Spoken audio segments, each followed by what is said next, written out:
Ladies and gentlemen, start your engines.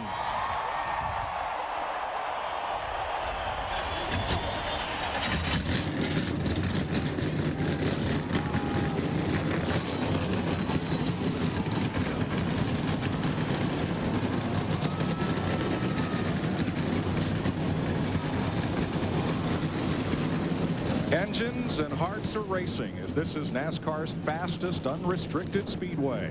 Let's go down to the starting grid and our NASCAR on Fox pit crew are right up there with him. You'll note that of the top 4 starters, 3 of those drivers have teammates who had to take provisionals for today's race.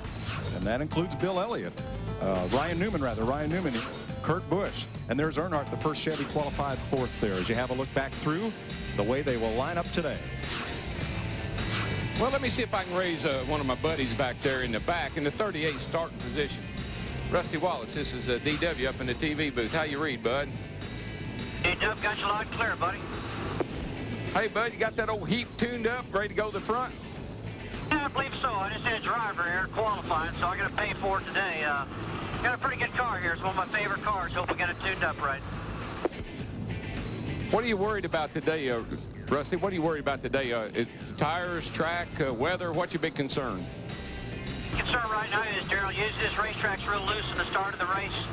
I think it'll probably be real loose, and then as the track cooler, as the sun goes down halfway through the race, it's going to get real tight. So we're just going to make sure that we can manage the first part of the race and get her turning real good later on. All right, you the man. Get up on the wheel and hang on to her, bud, and we'll watch you from up here. Good luck. Have a good day. Here are those provisional drivers we spoke of. Look at the veterans back there. Rusty Wallace, Ricky Rudd, Jeremy Mayfield, Mark Martin, all relegated to take provisional starting spots, as were Brett Bodine and Casey Atwood and Dick Trickle in the Dave Marcus car. And 2 cars that will have to go to the rear of the field because changing engines after qualifying, Matt Kenseth, he'll give up 10 spots qualifying 32nd. They actually had a problem with their engine during qualifying. Do here, pull them belts tight, let's go racing. Here we come. We're going to come down here. We're waiting on that flagman. We're going to wait. Go, go, go. The green is out. And folks, we're going to boogity, boogity, boogity on into that first turn and watch them go.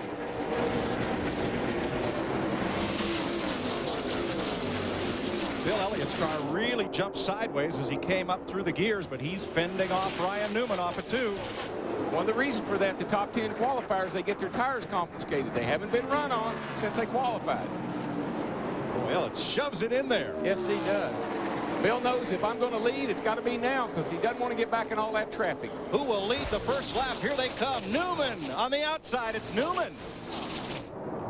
Daryl, had to be a little bit nervous about that second groove because the rubber's been washed off like we talked about, but some of those cars are going out there to it. It's very fast up there. They did do some practicing up there, but a lot of that dust, you see dust flying up, little rooster tails behind some of the cars. They go off in the corner. Look at the run Dale Earnhardt Jr. in that Budweiser car got off turn 2. He's going to take the second spot away from Bill Elliott. Ricky Craven and Kurt Busch right with them side by side for 4th. I'll have to agree with Hammond. I believe today is going to be Junior's day. I think this is a track where he really runs well, and I think he's going to have a great day. I told you, Daryl. I talked to those guys earlier. Daryl. How many times have I heard that? And he feels like he's got his head screwed on right today, and the car's working really well. But, guys, he just had his hands full in turn 2. Bill Elliott got a run off that turn 2. He's going to take the position back away in 3 and 4. Well, as you heard Rusty say, the track's going to be a little loose here for a while. And what you really, really try to do is stay on the lead lap until the first caution. Dale Jarrett on the move, looking underneath Ricky Craven, who climbs the hill down in turn 1. This is for 6th place. It always seemed like if you could stay on the lead lap in those early cautions, hey, look at that racing going on there, folks. 3 wide off in that turn, about 200 miles an hour. And it's Sterling Marlin who prevails in that group. You're riding with Tony Stewart. You can enter these corners 2 wide. 3 wide, that's a little much. Yeah, something's got to give. Or else something's going to give. Or something's going to break. That's my favorite thing. 2 wide, 3 wide, 3 wide. You okay? Caution's out. You okay? Yeah. You're riding with Johnny Benson. Looking ahead there at Jimmy Johnson.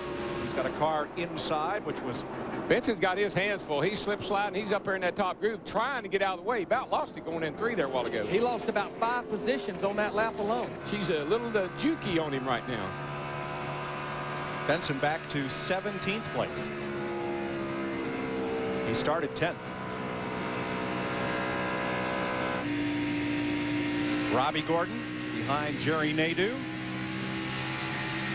Two fellows who expect to figure into this when things get going, and this battle for 9th place. Now, folks, if you're at the back of the field, you have got to go. Oh. You got to go. You can't wait, because if you wait very long, you'll get lapped. This place is so fast, particularly when you're up front. Clean air makes a huge difference. You'll come around and get lapped in a hurry. We just saw Tony Stewart define loose coming off that last corner. Well, just to back up what you're saying, Ryan Newman's out there leading at a 30-36. These guys back here, Tony Stewart, Sterling Marlin, they're running 30-60s, 30-80s. That's a half a second a lap. Yes, sir. And it doesn't take long for that to show up. Saw that black car of Kurt Busch flash past. He's at 3rd place. But right now is the worst time of this is the worst part of the race for most drivers. Low air in the tires, track's dirty, no rubber down, rain last night. Betty, you got to hang on to that bad boy until we can get in here and work on it. Tony Stewart, having taken it to Jimmy Spencer, now goes after Jarrett, and that's 7th place. And I will say, if there was one car that seemed like they were happy in the garage this morning, a lot of competitors pointing to him, Tony Stewart, that 20 car. Imagine that. Ryan Newman has led every one of the 8 laps so far. He's opened up a 1-second lead on Bill Elliott in Atlanta. This is NASCAR on Fox.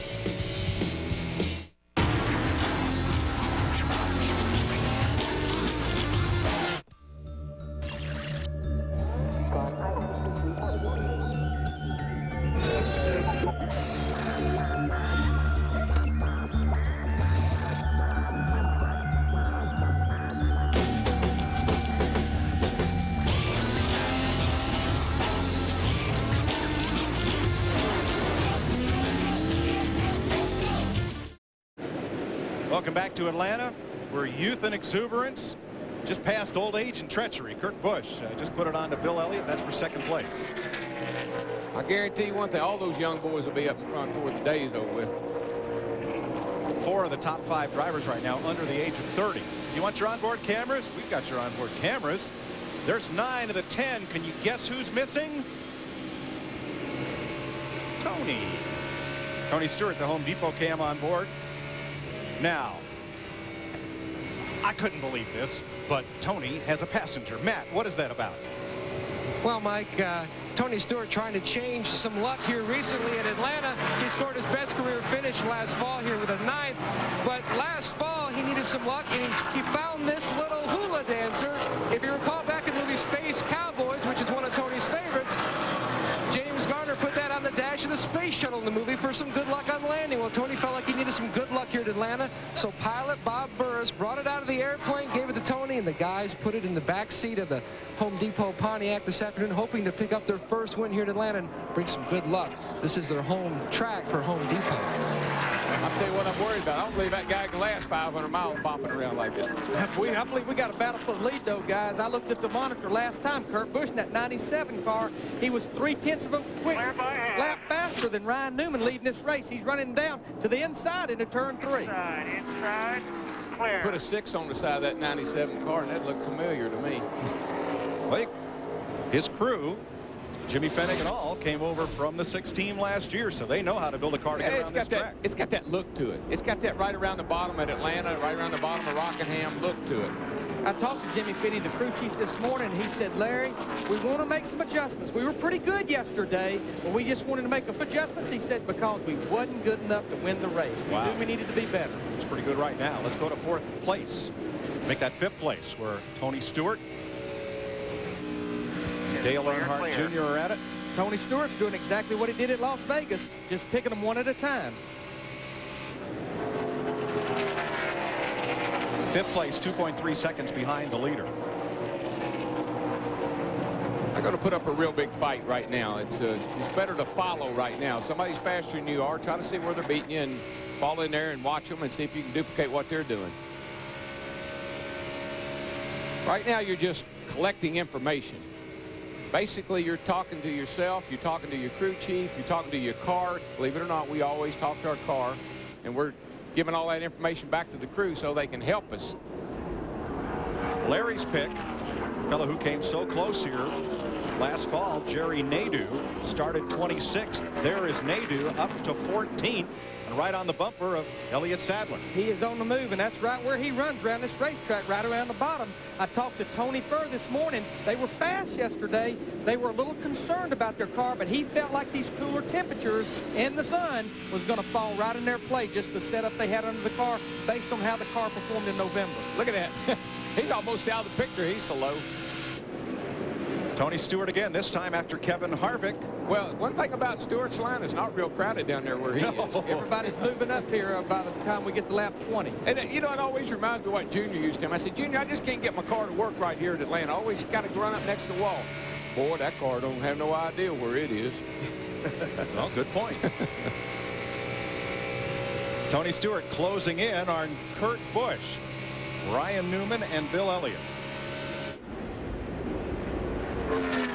That was back in a period of time when I was collecting data. I was getting most of it back from Junior. Just look how much he pulls away right there in the middle of the corner, running around the bottom of the racetrack. I mean, his car has good bite down there. He's able to turn that car, stay in that throttle, and stay in it all the way off the corner. Hey, we got our stuff working, Larry. Look. I like this deal here. He's coming off turn 4 right here. A lot of the drivers said they wish they could get this up on their dash panel. So they tell them how far behind they are, how fast they're going. Now, I personally would never want to know how fast I was going because 200 mile an hour is a little edgy. You see right there, Stewart had some traffic to contend with. Harvick picked up a little bit on him, 3 miles an hour faster at our trap going into turn 1. But 191 miles an hour on a 1.5 mile racetrack. Somebody asked Stevie one time, said, Stevie, this is my wife. She said, don't you get nervous when your husband's out there doing 200 mile an hour? She said, I don't know. He ain't never gone that fast. Oh. 22 laps complete. Kurt Busch 0.6 of a second in the lead over Ryan Newman. Then pole sitter Bill Elliott, Tony Stewart, and Kevin Harvick are the front 5. 22 laps complete. You're watching NASCAR Winston Cup Racing presented by Home Depot on Fox. 6 laps complete. Here comes Tony Stewart hard after Ryan Newman for second. He ran up on me off 2 over there and just about run over him. And he's like in a zone of his own right now. I mean, he's been running 31.30s. The competitors, the best competitors have been Kurt Busch at a 31.60. Right behind them, you see Elliott and Craven, Earnhardt Jr., and Marlin, all of whom closed up as Stewart and Newman battled briefly side by side.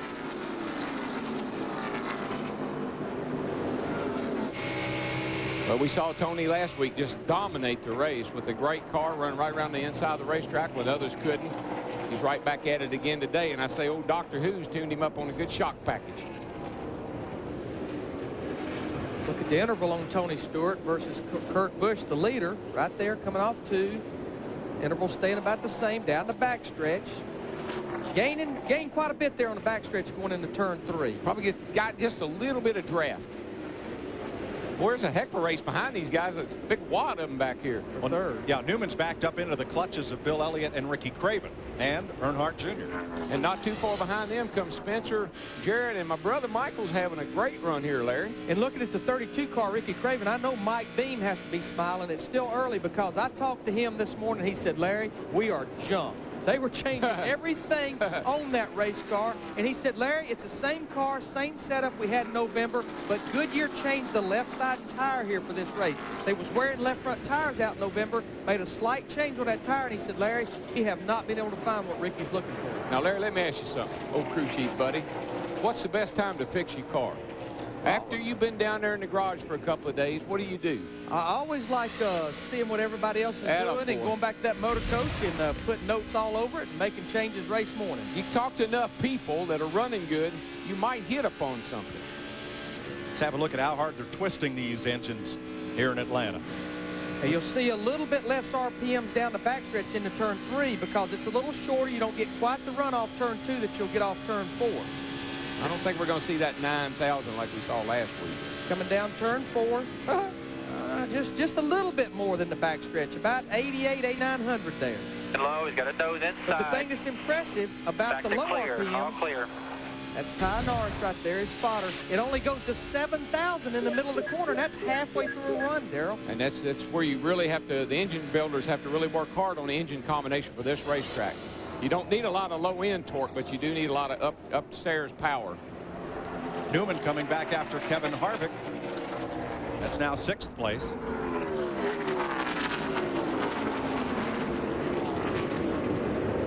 Newman had been running the bottom. We're about halfway through this run. His car started going back. Now he's moved up to the top, searching around for where his car wants to be right now. And that's where the spotter will talk to a rookie driver like Ryan and say, Ryan, you might want to try that upper groove. You might want to move up a little bit, and all of a sudden you'll pick back up.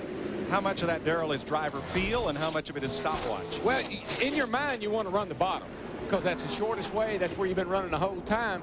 And it's a little different feel when you move that thing up around the top. I mean, you sail off in that corner, and that wall's right there. And you got to kind of adjust your driving style for that high line. For more, Steve Burns. Well, guys, we just heard Ryan Newman tell Matt Borland, his crew chief, that his car has gotten very free. That's why he's running the high side. Now, Kurt Busch is actually experiencing a little bit of the same thing in the 97, just not quite as bad.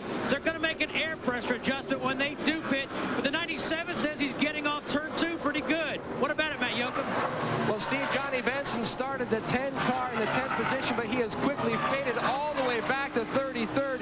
He came on the radio about 15 laps ago and told his crew chief, James Ince, he says, the car is as loose as it's ever been all weekend on entry and as tight as it's ever been all weekend up off the corner. I spoke to Ince this morning. They had 2 different packages they were looking at.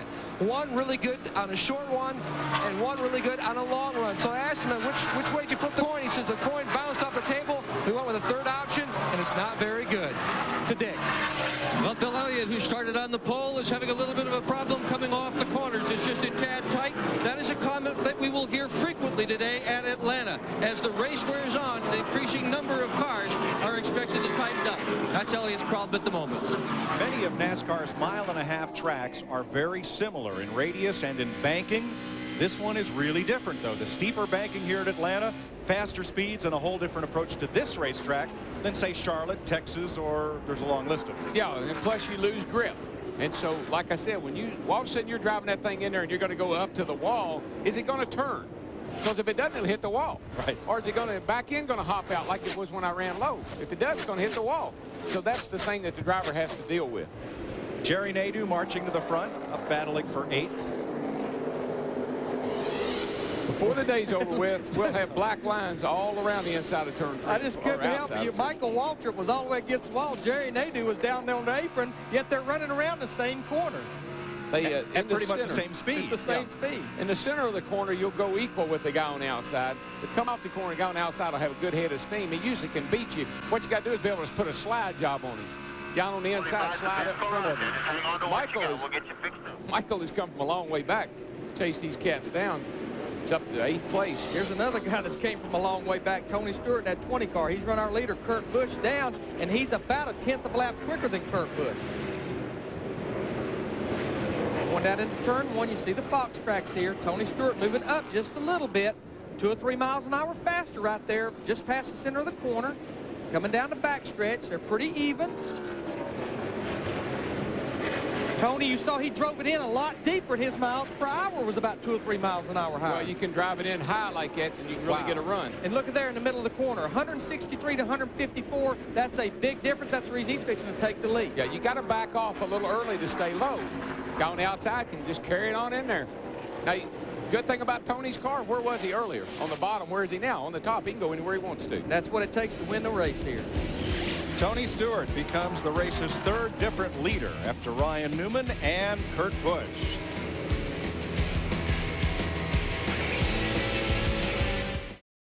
Bill Elliott, we mentioned on the pole, hanging around from Dawsonville, Georgia. The population there, only about 500. More than half of them are part of this 110,000 gathering crowd. As you see, Tony Stewart has led 8 of the 46 laps, Jeff Hammond. And let's talk about back of the pack. What about Rusty Wallace and the move he's making? Yeah, he really has, Chris. Starting 37th position, he's already worked his way up to 24th. he understands, just like Darrell and Larry and all the guys have been talking about in the booth, you've got to get after it early. Otherwise, they'll come back around and lap him before you know it. Looks like he's got a pretty good car. You've got to take care of your tires here, and we're getting closer to a pit stop coming now up let's take here. a look at the lead here. Yeah, you see right there Tony Stewart, and all of a sudden young gun Kurt Busch, who I happen to like a whole lot. You've worked with him, and you talked about how he doesn't seem to concern himself with this track or the speeds here. He's comfortable. Has no fear of this racetrack. I'm telling you right now, he's got a good working car, which he seems to have today. Hey, Jeff, run him hard. Jeff, you liked him so much, how come you didn't pick him? I don't think he is at that point to win yet, my friend. That's one thing I told him. I think he needs a little bit more with Jimmy Finnick. Next week could be the week. All right, and remember, Kurt Busch, he failed to qualify here in November, but looking good right now, chasing Tony Stewart. Let's go back upstairs. Moments ago, how close to the edge of control are you at 190 miles an hour? Watch this. You were trying to get 3 wide there, and whoa. What happened, Ryan Newman in the 12th, he was already a little bit free. We heard him report that. Kevin Harvick makes that run up there behind him, even makes him looser by taking the air off of his rear spoiler. And what happens, Larry, is you're coming through the corner. You got the wheels hard left. The front end wants to push a little bit. You're wide open. All of a sudden, that front end will take a little bit of a bite, and the back end will jump out. And then somebody runs up there behind you. Somebody right behind you, and it, you know, fortunately, it wasn't close enough to run over each other. Some teams having trouble with the handling have already made green flag pit stops, including Brett Bodine, Rick Mast, Shauna Robinson, and now Dick Trickle. Now is when you start calling in that crew chief saying, hey, you're pretty smart. You know, you said this car was going to get better the longer we run, and it's doing just what you said it'd do. There you go. Then there's other times you call in and say, hey, thought you told me this thing was going to get better. You know, I want to talk about a guy that had to start at the rear of the field because of that motor change. They had an intake valve failure in qualifying, had to change that motor by NASCAR rules. He had to start 42nd, and that's Matt Kenseth in the 17 car. He has worked his way in 50 laps over halfway through this field. He's all the way up to 19th position right now, running 31.50s, and that's right there real close to what a lot of the cars up front are running. Yeah. This is the car, Darrell, that he won the World 600 in Charlotte Motor Speedway about a year and a half ago. You know, and when I think about him here at this racetrack, I can't help but remember last year when he went flaming into the third turn. Yes. With the engine blown up. He's moving up on John Andretti, who's also had a good run. So if I could remember that, wonder what he's thinking. Not right now. Right now, his car is right around the bottom of the racetrack, a lot like Tony Stewart's running, a lot like Jerry Nadeau's running. He passes John Andretti. This is for 18th. Now, Andretti started 20th, worked his way up to 12th, and now he's climbed the hill and he's backed up to 19th. Well, and again, you know, we're getting within about a 10-lap window of a stop, and I think the rubber's getting down on the racetrack. Now, we talked about being washed off from the rain last night, and this is when these cars, with the rubber down, starts to tighten up more and more and more. Yeah, if your car's a little free on the start of the race, then you're going to be very happy with it. But as it goes along, it's going to pick up that push. You're going to have to start making some changes. There's a happy camper, Jimmy Johnson, just past Sterling Marlin. That is for 9th place. Johnson started this race 15th. Working his way to the front. Doesn't look like a rookie, Darrell, the way he approaches and the way he hangs that car out sideways. No, he's got a good crew chief. Let's just get in here and see what we can see, what's going on. Sterling. Going down in the corner, he's got a nice, that's right where you want your hands. You drive by your hands and your eyes. I got my hands right where I want them. Pull down to the left a little bit. The car's perfect. Comes up off the corner. Relax. Look at his hands, how relaxed he is. He's not having to work with the car. Driving it off down through here. The car's not jumping around with him. Sometimes they'll do that when you go down into turn 1. That's all about hand-eye coordination and matting that thing when you got your hands in that perfect position. He's very, very comfortable. I kind of believe I'd like to drive that car. Here comes Tony Stewart. At 55 laps, Larry, this is a bit of a surprise. It is a little bit early, but, you know, if his car was starting to go away on him, and you know what teams really want to do, especially if their car starts pushing hard on that right front tire. The right front tire is loaded here. Want to take a look at it. Matt Yoakum. Well, Larry, you're exactly right. Stewart reported in that near the end of this run, his car had gone to the tight side about 3/4 of the corner, so they just decided to come in now a little bit earlier than normal. Remember, though, that Jeff Gordon ran out of gas here last year in this event on lap 59, and Stewart's down and away.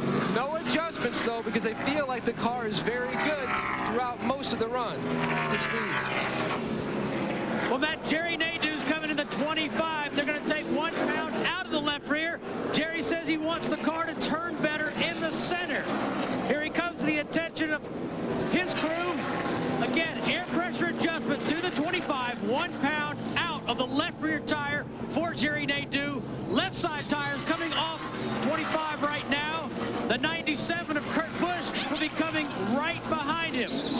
Kurt Busch is saying that they are loose getting in and a little bit aero tight off behind cars. They'll also make an air pressure adjustment on the 97. Kurt Busch is in. Front tire changer Andy Thurman. Mark Rett on the rear. Again, air pressure adjustment only to the 97 of Kurt Busch. Jackman Scott Riddell slams the jack under the 97. Left side tires going on. Kurt finished. Let's go to Dick Berggren. Bill Elliott is in. They are going to do a smorgasbord of changes on this race car. They're going to change the wedge. That's the weight balance on the car. They're going to change the track bar. That's the way it rolls at the back end. And the air pressure. Meanwhile, they're putting 4 tires on it, 2 cans of gas, and Elliott's off. Come on. Dick, the 24, Jeff Gordon's already in. Steve Letarte made a track bar adjustment for Gordon because he said his car was extremely tight up off the corner. Almost everyone has been in with this round of green flag stops. Well, it's a good time to come in because you got a new left side tire you don't know a whole lot about, and you jetted her up this morning. You don't know how far you can go on fuel. You got to get a reading on all that at the speed. Hey, DW, pretty big adjustments for Ryan Newman. They went up 2 rounds on the left rear, a wedge adjustment, 1 pound up on the right front. Dick Berggren. Dale Jarrett is in for his pit stop right now. A little bit tight on that race car. Off they go. Oh, Earnhardt Jr. had to slam the brake on. First, he had to dodge Ryan Newman exiting his pit, and then he had to cut sharply around Harvick to make his stop. Dick Berggren. But he won't have any trouble getting out of his pit area. Bill Elliott is pitted in front of him. Elliott has already gone. Tail end of Earnhardt Jr.'s car is outside the box. That's legal. There'll be no penalty on that. While that was all going on, Dave Blaney in the 77 car inherited lead. Now he's on pit road. And Bobby Labonte in 18 in for his stop. That should about complete the cycle of pit stops. Save Bobby Hamilton. Elliott Sadler would be the last 2 to pit. Hamilton is on pit road right now.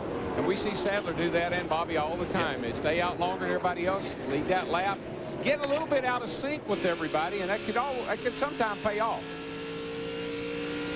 Sadler coming to speed. And Tony Stewart will reassume the lead as we complete this first round of green flag pit stops a little early. Started at lap 55 and ran through lap 60. So about 5 or so laps earlier than we might have expected. And we'll be back to Atlanta after this. A lot of things can change when you have green flag pit stops, and what has changed the most is the amount of Tony Stewart's lead. It was about 1.5 seconds, and now it's 6.8 seconds ahead of Kurt Busch. What I like they did, they came to pit road early. Yeah, they took a little risk. They might get burnt by caution, but they rode pit road by themselves. They didn't have no traffic to contend with. Plus, he gets that run of a lap or 2 on those fresh tires on everybody. That's what I always like for the crew chief to work with the people around us. Let's don't all come in at the same time for that very reason. And some of the guys were all coming in at the same time. And I think that's all because Tony Stewart stopped first. When the fastest car stopped first, Darrell, can you afford to stay out there on worn tires and keep losing time to it? Well, I don't know, but a lot of those guys down there is monkey see, monkey do. If it's time for him to pit, it's time for me to pit. All right, I want to give you an example. We saw on about lap 57 or 58, all these cars on pit road at one time. We want to show you why you can lose so much time on pit road. Let's listen. That 88, it's gonna be real close in that 88 up there. Okay, swale's going slicker here. All right, cut low. Stop. Hurry in here. All right, just look at the time. While he's doing all that, Tony Stewart's out there running around here at 30 seconds a lap, and it just throws the time into the whole crew off when all that happens. But the group made the right call there. Oh, yeah. Stop. That way you avoid an accident on pit road. The problem Dale Jr. was having, Larry, is he couldn't see his pit. He had the 22 car. There was cars coming out, and he was on the outside of the pit lane. He couldn't even see his pit. There are the spotters above our position atop the main grandstand. You know, if you listen back to that, it sounded like he was just about ready to drive by his pit. Stop, turn in here. Now look at those spotters. You think we talked about it being cold. Those guys are cold on top of that roof up there. And how chilly is it on pit road, Jeannie? Well, the wind kicks up, but I won't complain, and neither with Sterling Marlin right now, who's actually keeping his eyes on the prize, and that would be the 25 car of Jerry Nadeau. They like his speed, they like his line. They followed him into the pits about a lap afterwards. Sterling liking his car, just some air pressure adjustments to the 4 tires that he took and the track bar adjustment. And you guys talking about the move of Matt Kenseth as well. 4 tires, no adjustments. Look at him now. He's last to 10. Steve Burns. John Andretti started in the 20th position. He was complaining that the car was tight off. They made a chassis adjustment. It was wedged. They made an air pressure adjustment. But since he's gone back onto the racetrack, he went out in 12th. He's dropped 5 positions to 17th. Dick Berggren. The 4 cars that are in my immediate area all adjusted for the same symptom. Harvick, Jarrett, Earnhardt, and Elliott all tried to free their cars up, all a little bit too tight. On the other hand, Earnhardt may have a problem with his car. Before that pit stop, he radioed in that he thought he had a slight vibration. Now he's still saying, after 4 new tires, that he's got a vibration. They're talking about the possibility of increasing air pressure. It may be something more. To Matt. Dick, while Tony Stewart continues to dominate up at the front, his teammate Bobby Labonte is back in the 20th position. Bobby's been fighting a tight condition up off turn 2. He feels like, Larry, as you touched on earlier, it could be the wind. He's tried different lines, trying to see if that helps the race car. He feels like it has stabilized somewhat. The biggest problem for Labonte, he lost some time on pit road. Apparently during his stop, when Todd Meredith took the old tire off the front, it bumped the jack handle, and the jack went down. They had to jack the car back up. Their 14-second stop ended up being a 19.1. 5 seconds is a lot on pit road. And you know, Darrell, we're going to hear it all day long, and it's going to get worse as the race goes on. My car's tight. My car won't turn. Let's watch this replay right here before we talk about that, though. Coming off turn 2. Whoa. And it wasn't that Kevin Harvick in the 29 necessarily moved up there on Brett Bodine in the 11. This racetrack is so fast. You're in the throttle so early, it's almost the law of physics takes over. The track won't take the speed it's trying to carry off the Yeah, and that outside car will suck that inside car into. That's a piece of plastic that's blowing across the racetrack there. It's a big plastic trash bag. 13th place is at stake here. Ward Burton, who was way at the top of the track just before pit stops and losing time. Now he's on the bottom gaining time. I would like to explain something to one of my friends that emailed me at allwaltrip.com. We do not go to the track bar for happy hour. That's a total confusing issue there. Happy hour is on the racetrack, the track bar is on the race car. Does this mean we have to start calling it a Panner garage so nobody gets confused with that place down on the corner? One of those new fans that didn't quite understand what we were talking about. Oh, jeez. We'll be right back. At average full speed, 193.5 miles an hour. Taco Bell reminds you to think outside the box. Okay, surround sound fans. Crank it up. All right. We're going to get a restart right here.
Dale Earnhardt Jr.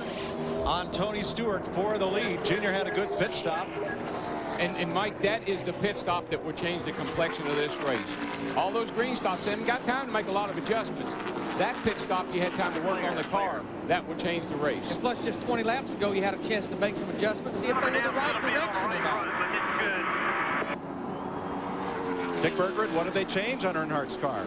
Well, they really didn't change a whole lot on that race car other than fire 4 tires at it. The majority of their conversation down here is about how Earnhardt gets into the pits and gets out of them. They want to make sure that he does not get blocked in by Bill Elliott, who is pitting immediately in front of him. Teddy Wallace had to come in a second time. He dropped the gas can while he was in. Kelly Kellis, the right front tire changer, went to work on the right front. They had a cross-threaded lug.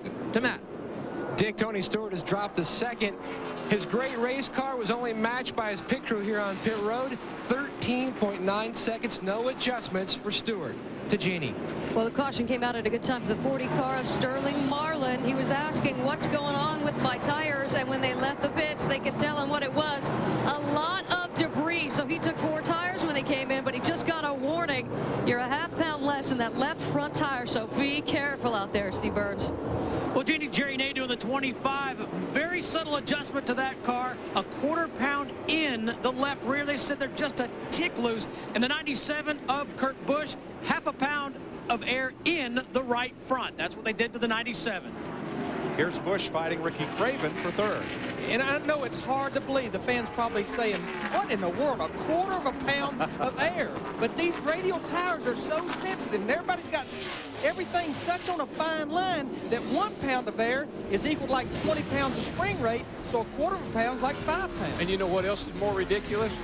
The driver can feel that. Oh, absolutely. That's what's ridiculous. We've had to go to digital air gauges because we couldn't read it on a regular air gauge. I mean, early on when you'd say, what did you do to my car? So we didn't do anything. We just let a pound of air out of the tires. And the driver's about to wreck. Chevy, Pontiac, 2 Fords and a Chevy. That's Nadeau in 5th. The first Dodge is Elliott, the pole sitter, in 6th. And after starting at the tail end of the field, Matt Kenseth now finds himself up in 7th place. But his guys did their job on pit road like we've been seeing all along, especially at Rockingham a couple of weeks ago. They picked him up 3 positions on pit road alone. Oh, by the way, that's when we had to redefine we didn't do anything. Right. Oh, a little something. Yeah. Rest of the top 10 is Marlin, rookies Jimmy Johnson and Ryan Newman. A couple of those cars that got caught a lap down in that long run of green flag racing. Jeff Burton, Joe Nemechek, all got caught a lap back. Bobby Hamilton, Jeremy Mayfield, Johnny Benson. And you know the thing about Jeff Burton, I talked to Frankie Stoddard this morning, his crew chief, a lot like Mike Bean, Ricky Craven's crew chief. He said, Larry, we're junk. And they did that tire test for Goodyear here about 2 months ago that I talked about, where Goodyear came here to try to develop that new left side tire. They left here happy from the test. They weren't very happy this morning. They're not very happy right now. Well, you know, what generally happens is you just say, put it back like it was. You know, wherever you started off, that's when I can't tell how many times I've said, the car was the best when we unloaded it. Put it back like it was.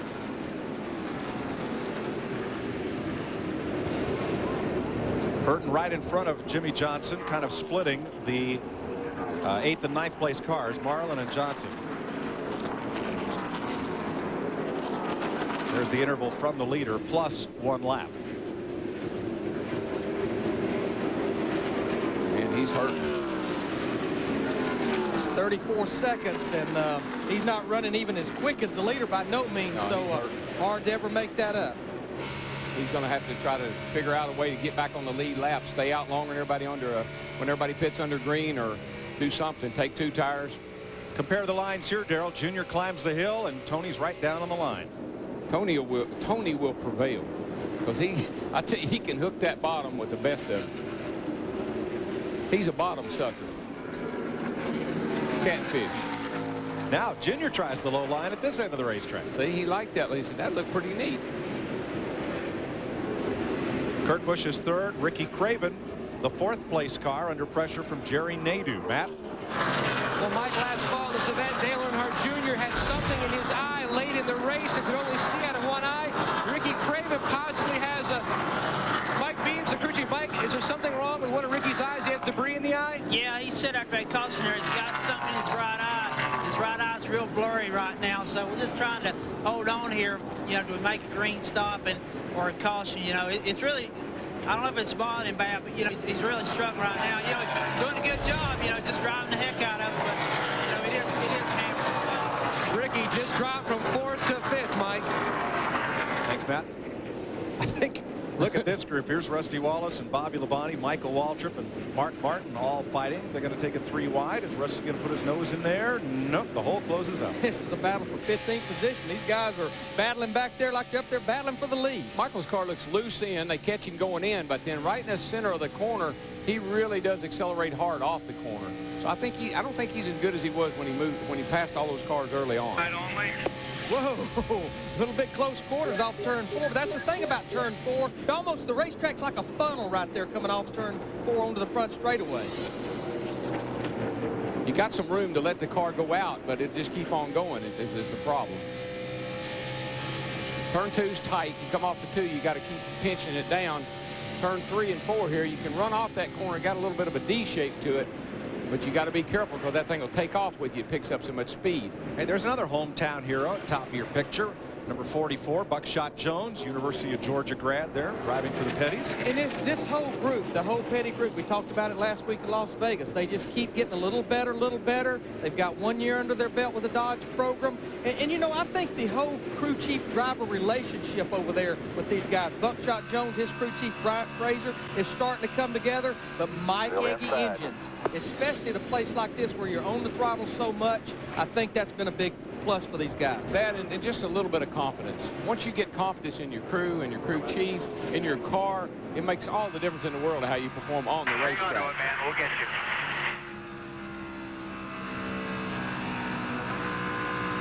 Bad. Clear. Spotters so important here. You're just running so fast, and Darrell, the driver's in there with that full face helmet, headrest on both sides, head and neck restraint devices. I mean, he's your pair of eyes for getting around this racetrack, especially in traffic. Yeah, you have very little peripheral vision now. That's why all the drivers are going to the little side mirrors. I know people say, well, what about blocking? That's just a product of Daytona and Talladega. Don't see that here. Same cars, same drivers. Whoa, look at Tony Stewart, that 20. Drive that thing on the outside, getting into 3. He's outside. For the lead. And this is where the pit stop put Dale Jr. up there because he got fresh tires on. But the best car will prevail. Tony's got a great car. He handles good the whole run all the way through his pit stop. Stewart leads Earnhardt Jr., Busch, Nadeau, and Craven. You're watching Winston Cup Racing on Fox, presented by Home Depot. Something you'll only see on Fox. The most outrageous boxing event ever, Celebrity Boxing. 70s sitcom stars face off. Ex-Partridge Danny Bonaducci battles ex-Brady Barry Williams. Skating scandal queen Tanya Harding takes on tabloid temptress Paula Jones. Not making this up. 80s rapper Vanilla Ice will battle different strokes bad boy Todd Bridges. Real stars, real fights. No kidding. No, Celebrity Boxing on Fox. Hey, how about Walker and Hammond? Hey, well, let me and Hammond get in the ring together. Come on, baby. All right. I've been waiting all these years to get a piece of you. Oh, yeah. Well, you don't want to mess with me, baby. You know better than that. Tune in Wednesday at 9/8 Central. Only on Fox. While you were trying to tell me how you was going to whip me, I done knocked you out. Float like a butterfly, sting like a bee. That's why they call me Darrell Lee. Meanwhile, back at the ranch, 103 laps are complete, and Tony Stewart's lead on Kurt Busch. Now 0.6 of a second. Dale Earnhardt Jr., Ricky Craven, Jerry Nadeau, the front 5, and then a pretty good gap back to Bill Elliott, Matt Kenseth, Sterling Marlin, and the 2 rookies, Jimmy Johnson, Ryan Newman, still 9th and 10th. Hanging tough. Long way to go, boys. Just calm down. There's Jerry Nadeau. Air pressure back in and raise the right side track bar. Hey, you still the third best car out there, so just keep hanging on. This Craven and the 20 car is better, so hang in there. He's got his, he may be fast, but he's still on top of that wheel. He's got his hands full. And what he talked to him about was raising the track bar, and that's the bar in the rear that keeps the rear end in the center. And they'll be able to raise the right rear. Let me show you with our little animation right here. What they want to do, they want to raise the track bar. Now, the 2 top poles are where you adjust wedge, but the lower right rear is where they adjust the track bar. You can go up or down with it. So put the wrench in there. Now, they're actually lowering it in our animation right here, and when you lower it, it actually, what we call lowers the roll center. It will tighten the car up. But he wants his track bar raised up that will help the car turn from the middle of the corner off. What he's telling him, put the air pressure back. I don't like that change, but raise my track bar to help me turn off the corner. A lot of times what you have to do on a race car to get the effect you want, to get the feel you want, is a combination of changes. Track bar, air pressure, wedge. All three of those things are going to affect the car differently, and you're trying to correct the car for different things that it's doing on different places in the track. And where I found the track bar probably makes the biggest difference is right in the center and off the corner, on the exit of the corner on the throttle. Just think about the track bar. The higher up in the chassis it goes, the more the car will roll over. And there are some notes. And the lower the track bar goes, the less the car will roll over. And normally 1 round, they have it wrote right there, 1 round on the track bar equals a 1/4 inch either up or down. Or we just put more right front air pressure. Jerry, now don't worry about what you got to do right now. We know we got a problem. We're going to work on it. Just keep doing what you got to do, buddy. You're still running good time. Jerry Nadeau's and that's Tony Furr and his crew chief. And Tony Furr, that's what you have to do as a crew chief. Jerry's out there, remember, he's out there racing. He don't like the way his car's driving, but Tony's trying to say him, look, we're going to work on it. Let's look at our Fox tracks here. This is Tony Stewart, Kurt Busch running in second in the 97 car. There it is. Right there in the middle of the corner. They were pretty equal to each other. You see Kurt Busch got a good run off turn 4 down the front stretch right here.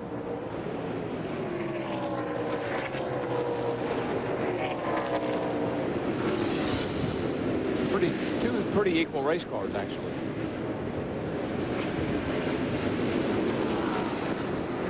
They are pretty equal. It's like maybe one has a little advantage getting in the corner. Tony looks like he can get in a little better, but right here in the middle of the corner, Kurt has an advantage on the throttle coming off the corner. And you notice Tony Stewart's up on the outside, which, you know, he's been around the bottom pretty much, but he's been on, I don't know if Kurt forced him up there and he can't get down, but that's been his best line, is around the bottom. And not only are they at the front, they're the 2 fastest cars on the racetrack right now. Well, yeah, and Craven and Dale Jr. are right back here, not too far behind him, and Nadeau's not too far behind him. So they're not getting away from anybody, and this side-by-side racing is slowing them down, and it's letting Craven and Dale Jr. catch back up. That's okay. I like side-by-side racing, and I like to see them guys catch back up. Another great battle there as Newman comes toward the front against Dale Jarrett and Ward Burton. That's a battle for 11th position. Ward Burton has been steadily working his way toward the front through this whole race. Well, he started back in 28, Darrell. Remember here last year, his teammate Dave Blaney had an awesome car. Yes. Could have won this race. And now that this is Ward in the same, you know, probably got the same notes. Steve, what do you know anything about that? Hey, Darrell, you know, earlier in the broadcast, you talked about how this track has lost grip. Well, right now, Ryan Newman's problem is, he just told crew chief Matt Borland, I haven't figured this out. I don't have any grip right now, and he's going to hold on to the next pit stop. Well, it's probably, Larry, you need to look at your track temperature, because I'm thinking it's probably warmed up quite a bit. And here's Ricky Craven, who's climbed right up to Kurt Busch. And that's all a product of those guys racing each other. That allowed him to close up on Tony and Kurt. And look out there, Casey. Casey Atwood in the 7 car right there. Boy, we got us a battle for second place right now. Looking like we'll have a battle for the lead here shortly. Dale Jr.'s lurking right back here behind him. Ricky Craven, he's one of the few cars running the high line at both ends of the racetrack. And that's not unusual for Ricky. He does the same way he runs Rockingham. If you call back to Rockingham, he's right up against that outside retaining wall. And Darrell, the way this race has unfolded, I know this is a much faster track, but it reminds me a lot of Rockingham. Yeah. Drivers, if they can hug the bottom, they will. Yeah. If they can't, they go all the way to the top to run. Yeah, and that's what I love about this new tire. You just think about last week. Last week, we had the best racing I've ever seen at Las Vegas. 3 wide, side by side. People said that was a boring racetrack. That wasn't a boring racetrack. No. And look at them today. They're all over this place. Well, and we talk about the new tire, and what it is, it's a harder compound. We heard Ryan Newman talk about grip. The harder compound, it don't have the grip that those old tires had. When we had those real grippy soft tires, everybody ran around the bottom of the racetrack. Now you can move the cars around. Those soft tires ruined racing because everybody just wanted to run around the bottom. Kurt Busch, Tony Stewart, Ricky Craven. 3 cars under a blanket. 15 lead changes so far. This year we had 20 at Daytona, 17 at Rockingham, and 21 lucky number lead changes at Las Vegas. 15 already here today. Ricky Craven is getting such a run off the corner. He took second to place way off turn 2 back there off of Kurt Busch on the 97 car. Look at him pull up on Tony Stewart here as they come off turn 4. But there's Dale Jr., and he just keeps closing it down as well. His car's come back to him. Hey, overhead. Cool. This is when you can see who's doing what. You can see who's gassing it and who isn't. And look at the dark lines. One way at the top of the track and one way at the bottom. Oh, yeah, and we didn't have, this track was white from about the middle of the track all the way up when this race started. So we've laid down some rubber. 116 laps, Tony Stewart, Ricky Craven, Kurt Busch. Battle for the lead. Dale Earnhardt Jr. closing in. And then Jerry Nadeau, the 5th place car, about 3 seconds back. Matt Kenseth is 5 seconds off the lead.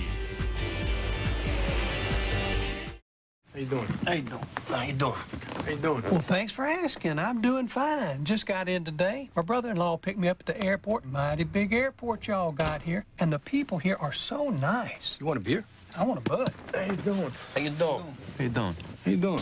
How you doing? I'm doing fine. I just got here today. My brother-in-law picked me up at the airport, and the people sure are nice. Nice people. How you doing? How you doing? How you doing? I'm doing fine. I just got here. My brother-in-law came and picked me up from the airport. It's a mighty big NASCAR Winston Cup Series on Fox, presented by Home Depot, is brought to you by Beechwood Aged Budweiser, with the crisp, clean, and refreshing taste known only to the king of beers. Tony Stewart, Ricky Craven, and Kurt Busch continue to battle for the lead at 121 laps. Dale Earnhardt Jr.'s faded back 1 second from that group. Then Nadeau, Kenseth, Bill Elliott, the pole sitter, and rookie Jimmy Johnson. Bill Elliott's hanging in there pretty well. You know, start on pole, and he's just riding along here in the top 10. Dale Jarrett's moved up to 10th. Some of the boys are just kind of hanging around. They know it's a long race. You know, let's talk about a guy that started in 19th. Normally we're talking about him a lot because he's up there at the front of the field. I think that those couple of pit stops really made a difference for him. Jeff Gordon in the 24 car, he's up to 13th. I mean, he's got a new streak going. After Bobby Hamilton fell out at Las Vegas last week, now Jeff Gordon holds a streak of 34 consecutive races without a DNF. But Jeff Hammond, you and I had a conversation this morning with Robbie Loomis. And Robbie Loomis, he gave us some pretty good insight on what he feels about his driver, Jeff Gordon. Yes, he did, Larry. I mean, and I was very impressed with the fact that he said that Jeff Gordon, in his opinion, is probably one of the most appreciative guys he's ever been around. Whenever they win, he's always very humble about it, very appreciative of the fact that the guys on the crew work so hard, and he's very conscious of the fact of how hard the guys work, and he brings out the best in all his guys because of his attitude. And you know what he also told us also is when you go to a racetrack with Jeff Gordon, it don't matter if it's a half-mile flat track, a super speedway, or road course, you know if you get your stuff right that you can walk away as the winner of that race. Exactly right, Larry. And I think one other thing I found real interesting, we got a lead change going on here right now as Kurt Busch is trying to go underneath the 20 car of Tony Stewart down into 1. Boy, Jeff, I don't know if you can see that pass or not, but Busch, he just about lost it. He got up against that slow car, and he was really fishtailing out of turn 4. You know, Darrell, I think we need to talk about that, too, as we get it. We're working through this traffic. The rate of gain here at Atlanta is so incredible. As they come up here on this slow car, you can see it's Mike Skinner. Watch this. Just about runs out of real estate. Watch you. He just trying to slide in there, and there's just not enough room. And, buddy, that could have been disastrous right there. That could have taken all 3 of them out. But you know what that is, Jeff? That's that rookie stuff. That's that impatient. Didn't want to wait. Getting in a hurry sometimes, and that's where the spotter really needs to get on him and tell him, look what lap it is, big guy.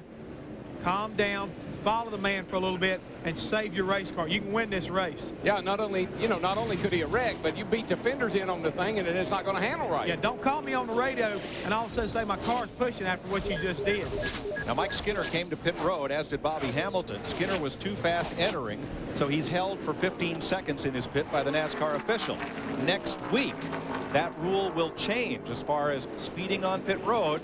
The enforcement, the penalty, is going to be different. It won't be a stop and go. It's going to be a pass down pit road at pit road speed rather than having to stop in your pit and being held. Now, I was under the impression, Mike, and I'm not, and you may know better than I, because I just heard about this morning, lead change here. Here we go, side by side. That if they didn't get their penalty assessed when they should have, you would have to have a drive-through. And I'm not sure. It was just handed out this morning. Quite frankly, I think they should do it at the next pit stop, whatever that is. We'll double check. But the only reason I asked that is because I saw that bulletin as I was coming up here.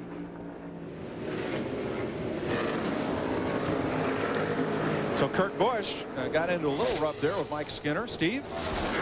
Hey, Mike, Kurt Busch may be inexperienced, but I tell you what, he's one cool young racer. He asked Jimmy Fennick and the spotter to see if he had any damage to the car. They looked at it from both sides.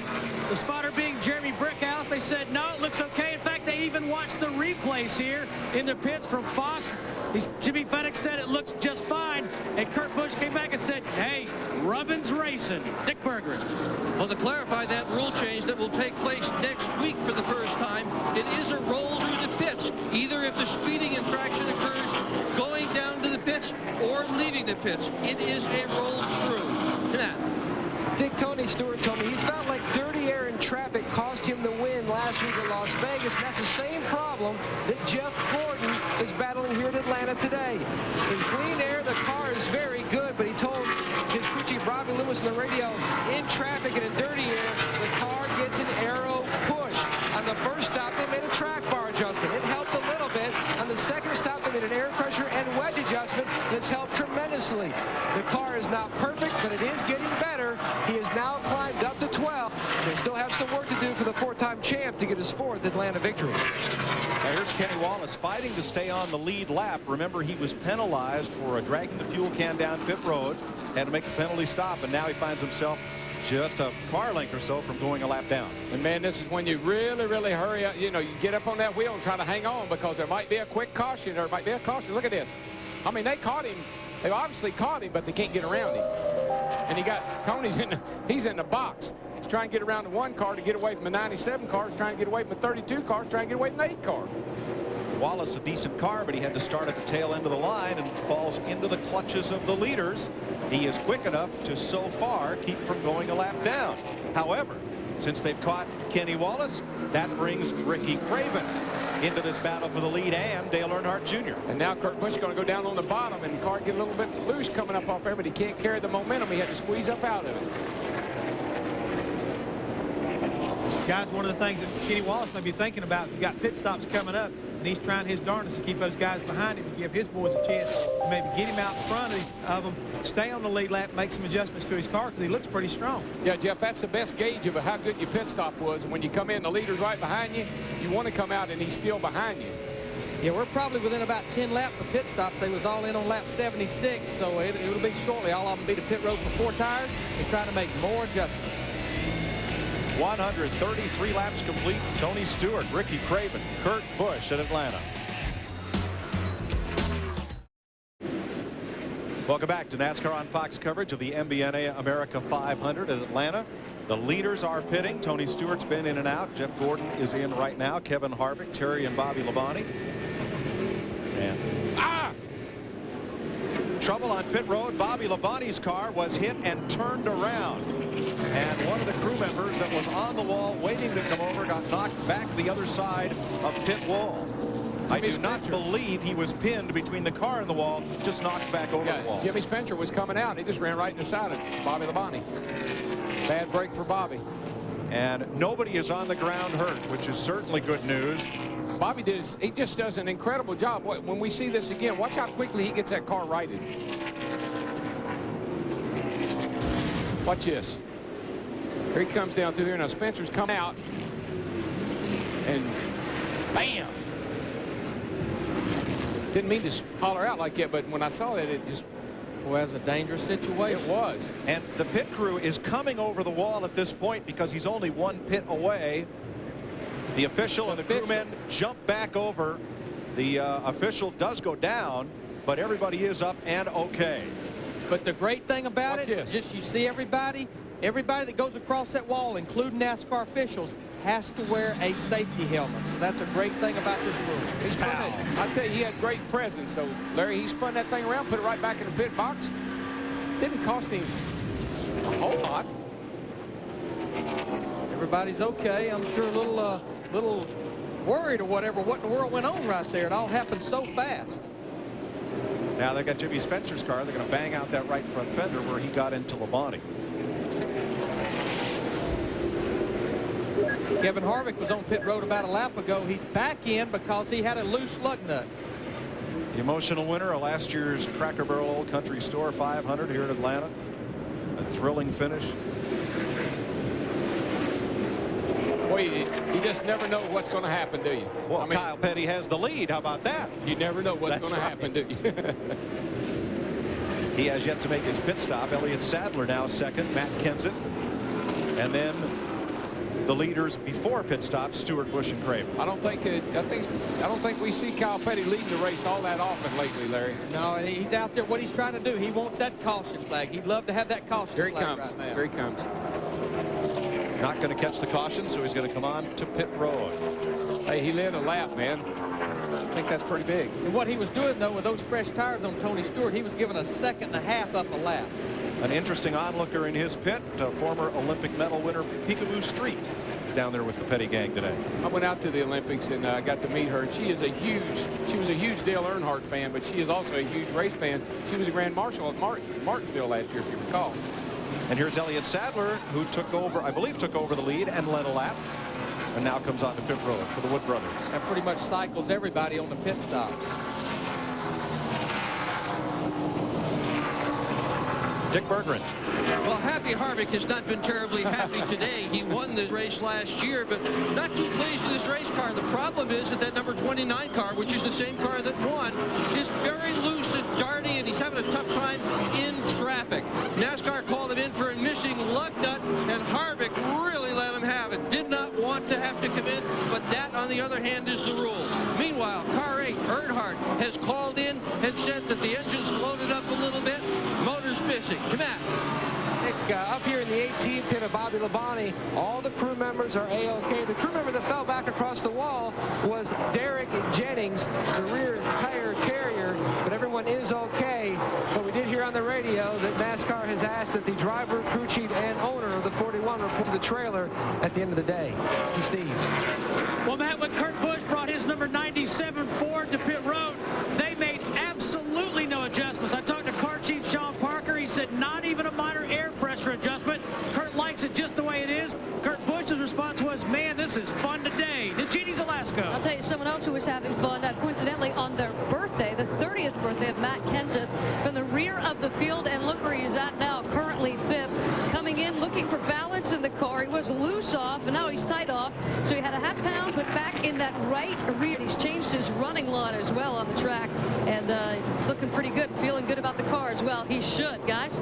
Well, I know somebody else that's feeling good. Jimmy Johnson in that 48 car started 13th. He's moved up to 4th, and he was one of the guys that came to pit road, got those fresh tires a little sooner than everybody. I talked to Jimmy this morning, and he said, Larry, this is one of our latest versions of downforce cars, just as much downforce as we can. He said the problem on qualifying day, you just have to drive the car so hard to get speed out of it. I said, Jimmy, trust me, you're going to like that downforce today, though. Yeah. Hey, look here. Kurt Busch and Tony Stewart came into pit together.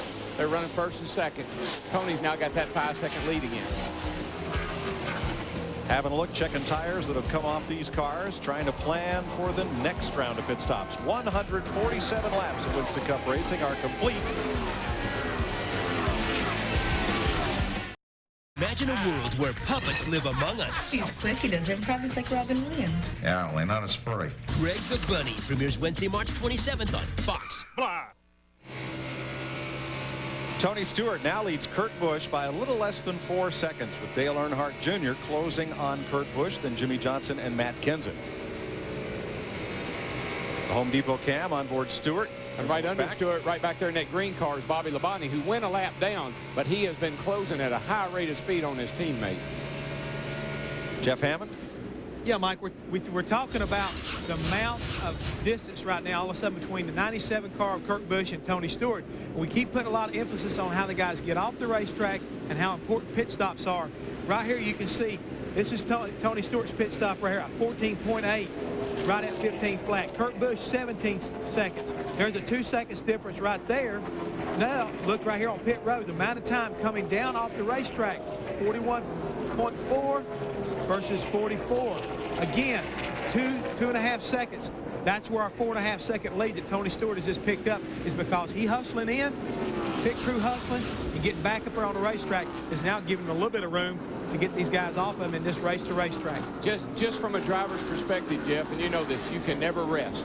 Even when they tell you pit next time by, you don't say, well, I'll slow down and get ready to pit. You got to drive that thing to the end of pit road. You got to get that drink of water, and you got to get out of there and get back up to speed. But Darrell, you and I talked about it earlier. Another strategy Greg Cipadelli and those guys are doing. They're getting him on the pit road early. He has a clean pit road. He don't have all this traffic to contend with, dodging cars like we've seen a lot today. That's so helpful to the drivers. Find your pit.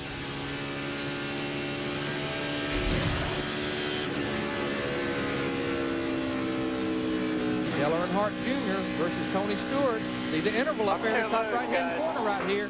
It's closing at a pretty fast rate right there. Dale Jr. seems to be real good on 4 tires, new tires. Right after they pit, he closes, and then all of a sudden, halfway through the run, he starts to fade a little bit. Fresh tires, 194 miles an hour into turn 1. Boy. There you see pretty much about the same through 1 and 2. This is down the backstretch, halfway down the backstretch.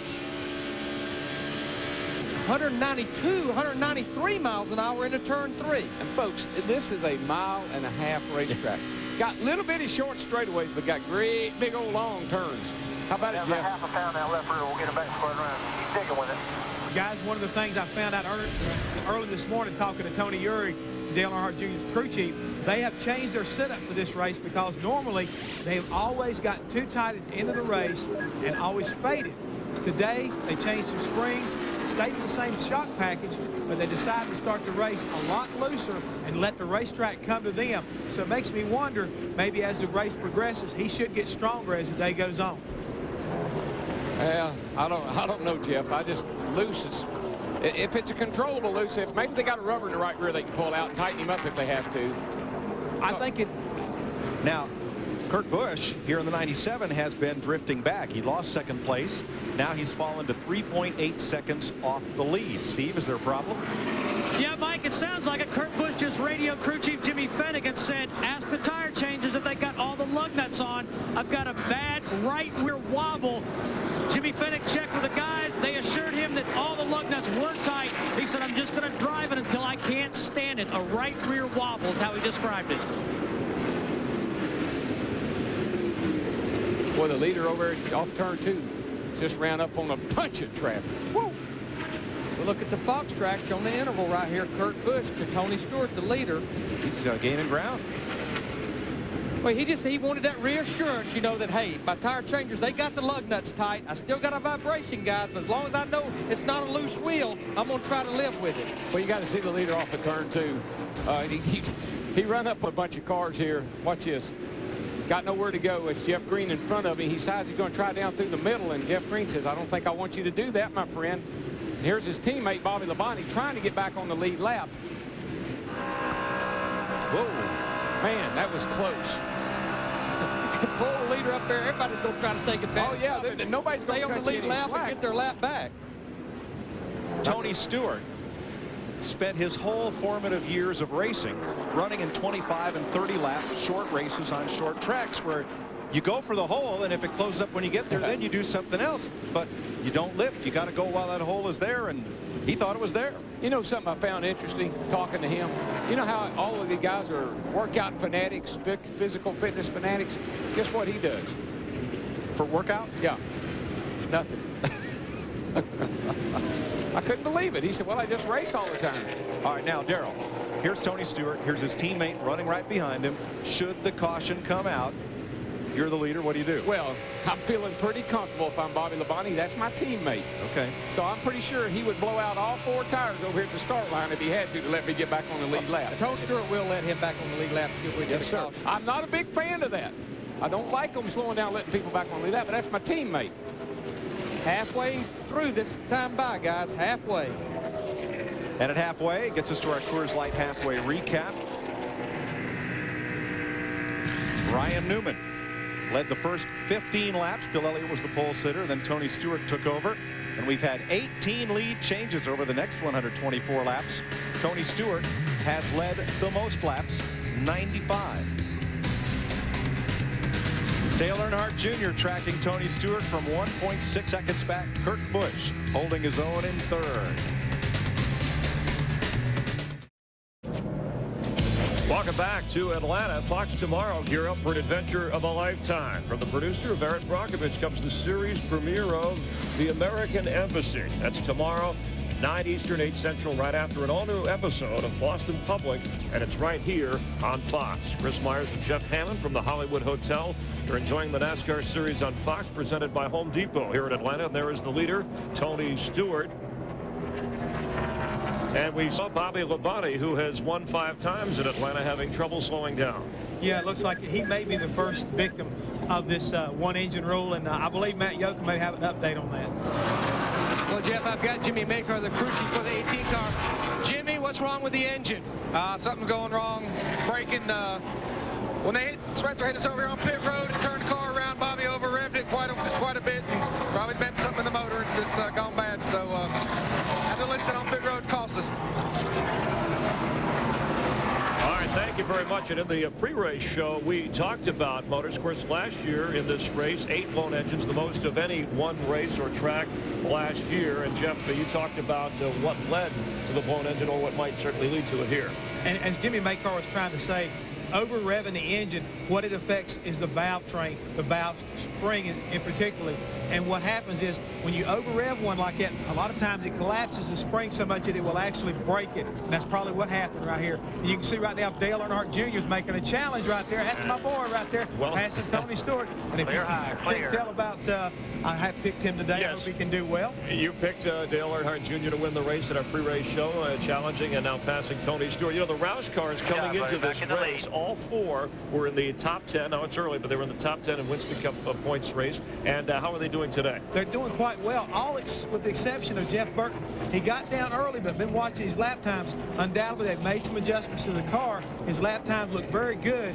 He needs to get a caution maybe and get back up there where he can challenge and get his lap back, because his times are good. And I wanted to mention, you know, Kurt Busch is currently running 3rd. Now, his new crew chief is Jimmy Fennick, who has 16 career wins, including all the way back in '88 at Daytona with Bobby Allison. But he was Martin's crew chief last year. Why the flip of teams prior to this year? Well, to be honest with you, Mark and Jimmy felt like their ideas were getting kind of stagnant.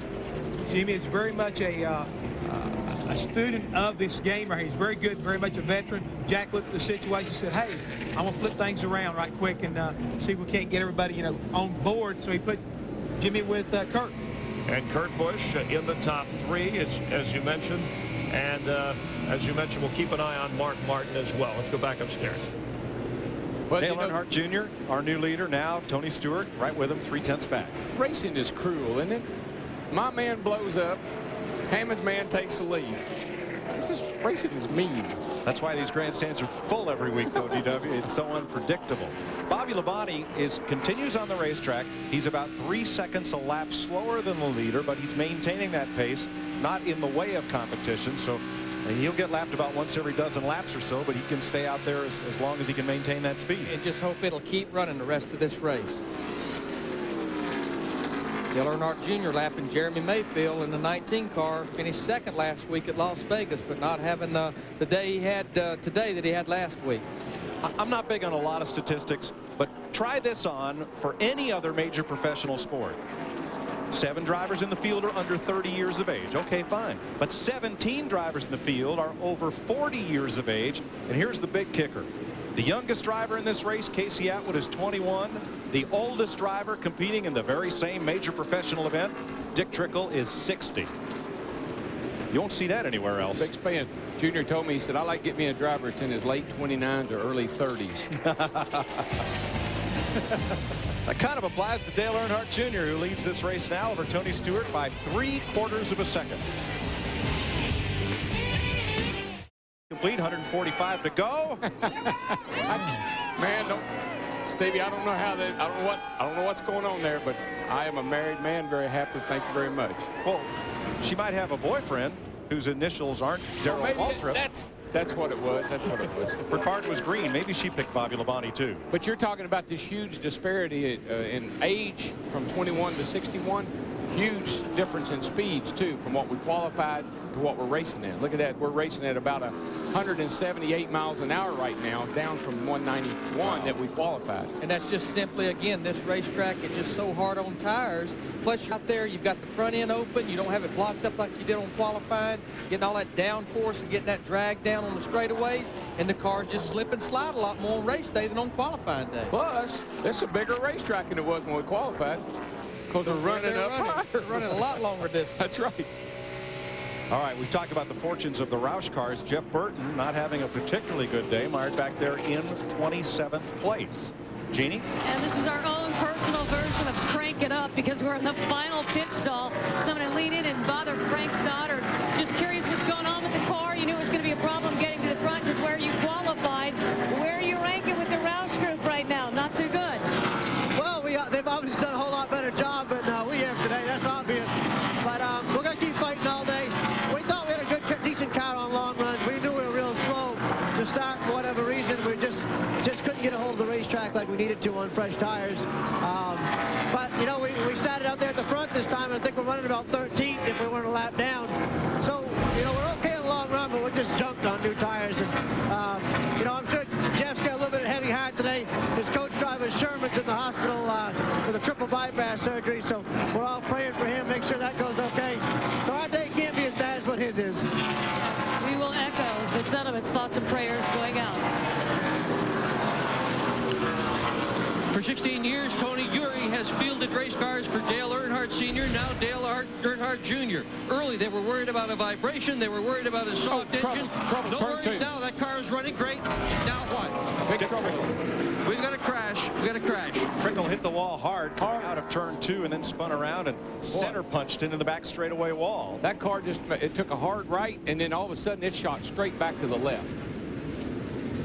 Or vice versa. Hard left and back to the right. Just prior to that, Bobby Labonte had taken his car to the garage. Now, Hut Strickland was in the garage earlier for 20 laps, but they made repairs to his Bill Davis Dodge, and he came back out. Boy, look at the nose of that car. He knocked the fire out of that wall. Flattened the nose. Watch this. Oh, he got up there and got up high in the loose stuff. Lost it. Got the hospital wobble in her right there. Boy, there's the points leader, Sterling Martin, the 40 car right below him right there. That's a hard lick, guys. Yes, it was. Thank goodness for the Hans device. Bam. Trying to save it, and away it goes. The driver's net, the window net, is down. That's the signal to the safety crews from Dick Trickle that he is okay and will be able to climb out of that car. It just did I looked up just as it was headed right back to the right into the wall. Dave Marcus Racing has but 4 full-time employees to keep this fleet of cars running. They don't run every race. Marcus retired as a driver after the Daytona 500 and put Dick Trickle in the car they missed the show at Rockingham and made it here, but their day is done. He got up in that loose stuff. I'm thinking he probably picked a lot of that up on the tires, and then he just started losing control, and he tried to save it and couldn't. Guys, pit road will be really busy here. It's been 110 laps since we had the caution. This is where that driver's able to tell that crew chief a little more information about what we're looking for the last half of this race. Another timely pit stop. You've had a green stop. Now you've got one under caution to work on it. Jeannie. And the birthday boy making his way into the pits in 17 of Matt Kenseth. Very pleased with this car. He's going to get 4 tires and just an air pressure adjustment and all the fuel that he can handle. Of course, he had the engine problem after qualifying, had to make the change. So far, so good. Steve. Well, Jeannie, the wobble that Kurt Busch referred to in the right rear has gone away, but they put half a pound of air in the right front. Good stop for Kurt Busch. Let's go to Matt. Tony Stewart is already gone. They made an air pressure adjustment trying to tweak on that number 20 Pontiac. It was still tick tight in the center of the corner today. Well, Dale Earnhardt Jr. just had a terrific pit stop, but it wasn't the best because he got beaten out by the number 20 of Tony Stewart. He said the car was a bit snug off. He urged the crew not to do anything with the car. They made a couple of half-pound air adjustments, and that's it. Those air adjustments were to try to compensate for what they expect the track to do, which is tighten that race car up as the day wears on. Dick Trickle climbs from the car with very little help from the rescue workers. And it's good to see that he's out of that car under his own power and waves off attention. Be right back. Pokes me every time. Look at that. Stewart, Earnhardt Jr., Busch, Kenseth, Jarrett. Great. Then rookie Jimmy Johnson, Elliott, Ward Burton, Jerry Nadeau, and Jeff Gordon up into the top 10. Here we go.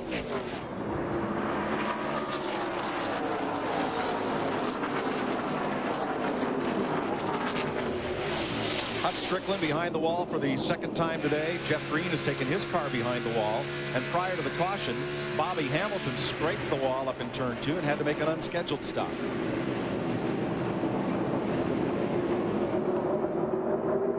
How about that 88 car, DJ right there, Dale Jarrett? Man, Kenny Schrader got into the Ryan Newman, turned him sideways. Coming off turn 4 there. Watch this, Larry. They're going to come off turn 4. They're going down the back right here. Watch this, coming off turn 4. They're all bottled up here. 12 car right there in the middle, 3 wide. Watch Schrader. Oh, we've seen that so many times today, though. It's not that John Andretti just moves up into him. It's just the car moves up there. You're carrying so much momentum so fast on fresh tires off the corner.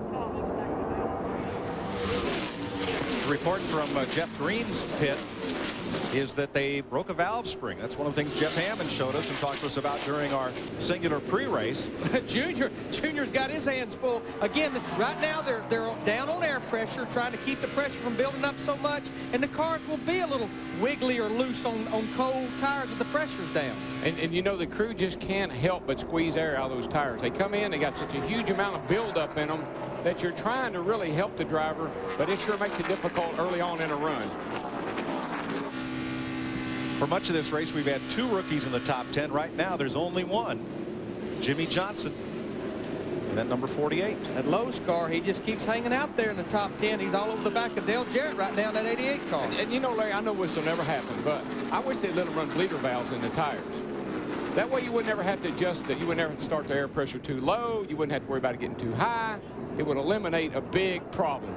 Go, Matt. Well, guys, the 48 car, Jimmy Johnson, his crew was preparing to pit the 48 car, then the caution came out. He had to ride around. Chad, how close were you on fuel on that last run? Way too close as far as I'm concerned. We were actually coming down, getting ready to pit when that caution came out. Good heads-up work by his spotter Chris up there. You know, he saw the car spin on the back straightaway and called Jimmy, told him to stay out. You know, we're trying to be very cautious. Lowe's Chevrolet's running great today. Jimmy's doing a really good job. We moved up in positions on the track. Pickler's doing a really good job. So we're just trying to be cautious and bring this thing home with a good finish. They're trying to become the first-time winner in the last 4 races here in Atlanta this afternoon. Very impressed with the job that Chad Canals is doing as a crew chief on that car. He started out at Hendrick Motorsports Cup 3 years ago with Ray Everham, and now he's back over there.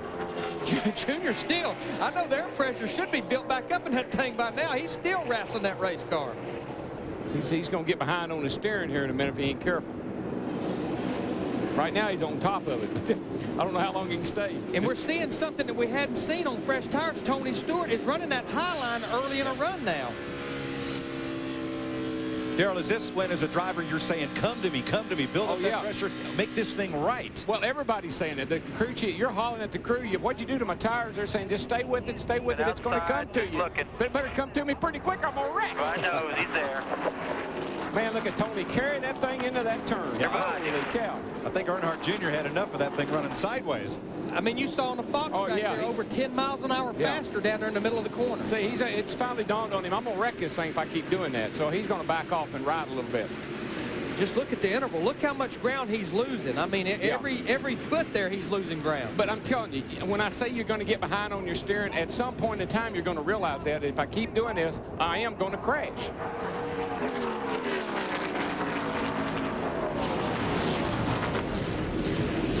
Oh, man next weekend, the Lady in Black, Darlington, South Carolina. We'll be talking about slipping and sliding there next weekend. The name of that, they say that track's too tough to tame, and I always just wore Jim Hunter out. I said, thing must be too tough to pave. That sucker's, it needs some work done on it. Dale Earnhardt Jr. in that 8 car, he's got a problem. I mean, he's already lost 3rd position now to Matt Kenseth in the 17 there, and he continues to go backwards. Inside the 48.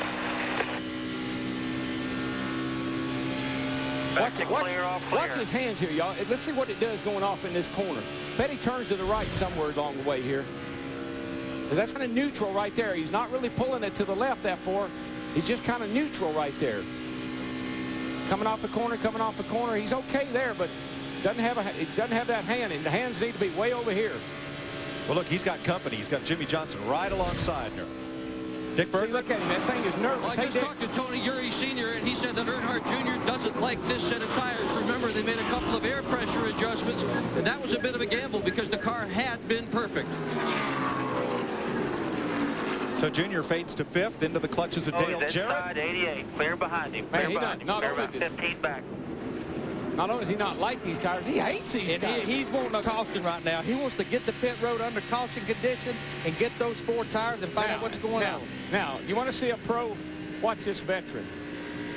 That's what you call holding a pretty wheel. Look at that. Calm, cool, smooth. Driving along in my automobile, baby beside me at the wheel. And up front, Kurt Busch back to the front once again. No particular place to go except the victory circle. Got a slow one down here, guys. Who's that? Jeff Green again. Jeff Green came out of the garage, made 1 lap, and he's going to pull back in. He had insult to injury. He was too fast leaving pit road, so this is a penalty stop. Kurt Busch has led 32 laps today. He's back out front and trying to scoot away from Tony Stewart. You're watching Winston Cup Racing on Fox.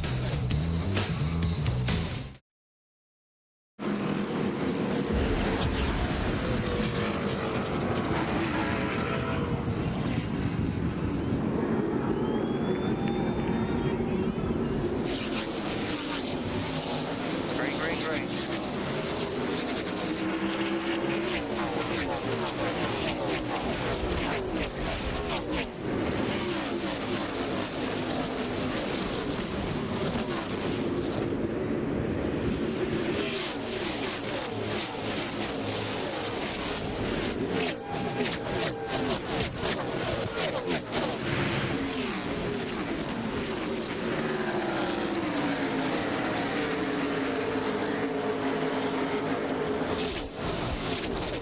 Caution has come out.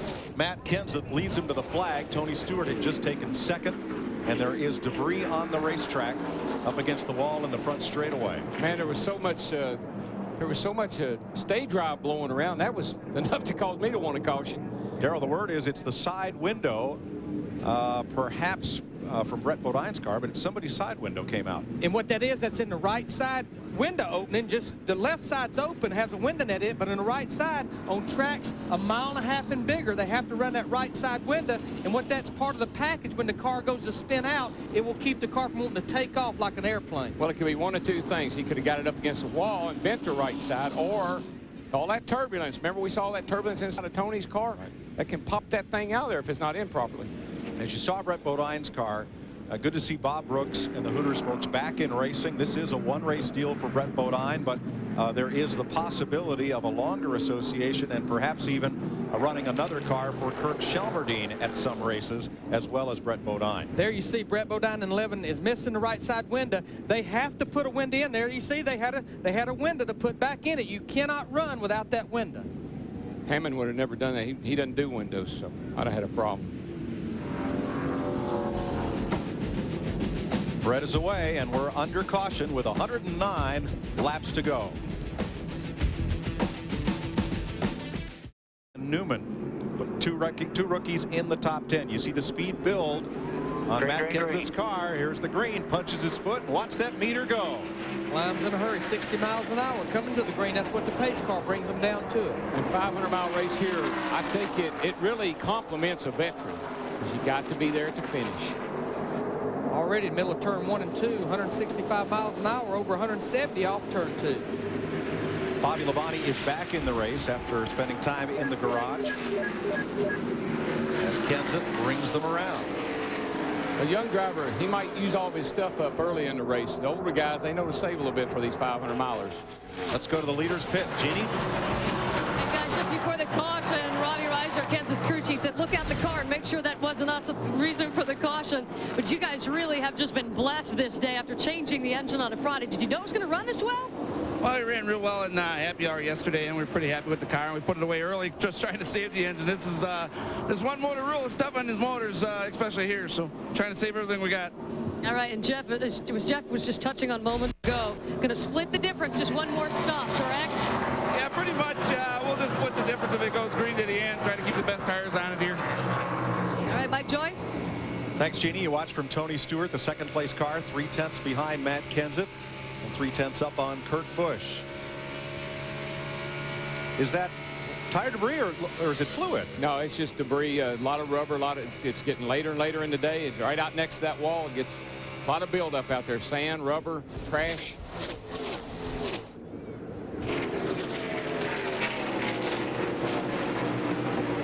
Kevin Harvick a lap down, but running at least as quick as the leaders.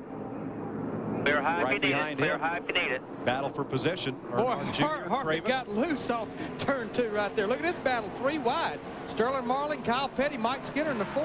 Well, you can do that on new tires. You know, everybody's got fairly fresh tires on right now. You can kind of control your car, but you can't do that once you get a few laps on and make it. Rusty Wallace, 18th, last car on the lead lap. After starting back in 38. Yes. He's been up further than that, but back in a little bit further back right now than he has been all day. He's been around 13th. You can hear him playing with the throttle. Can't quite mat it when he'd like to. Drives her down in there. Now listen how long he lays out of it. Now he's easing into it, just squeezing down into it. Can't get it wide open right there because there's just not enough grip.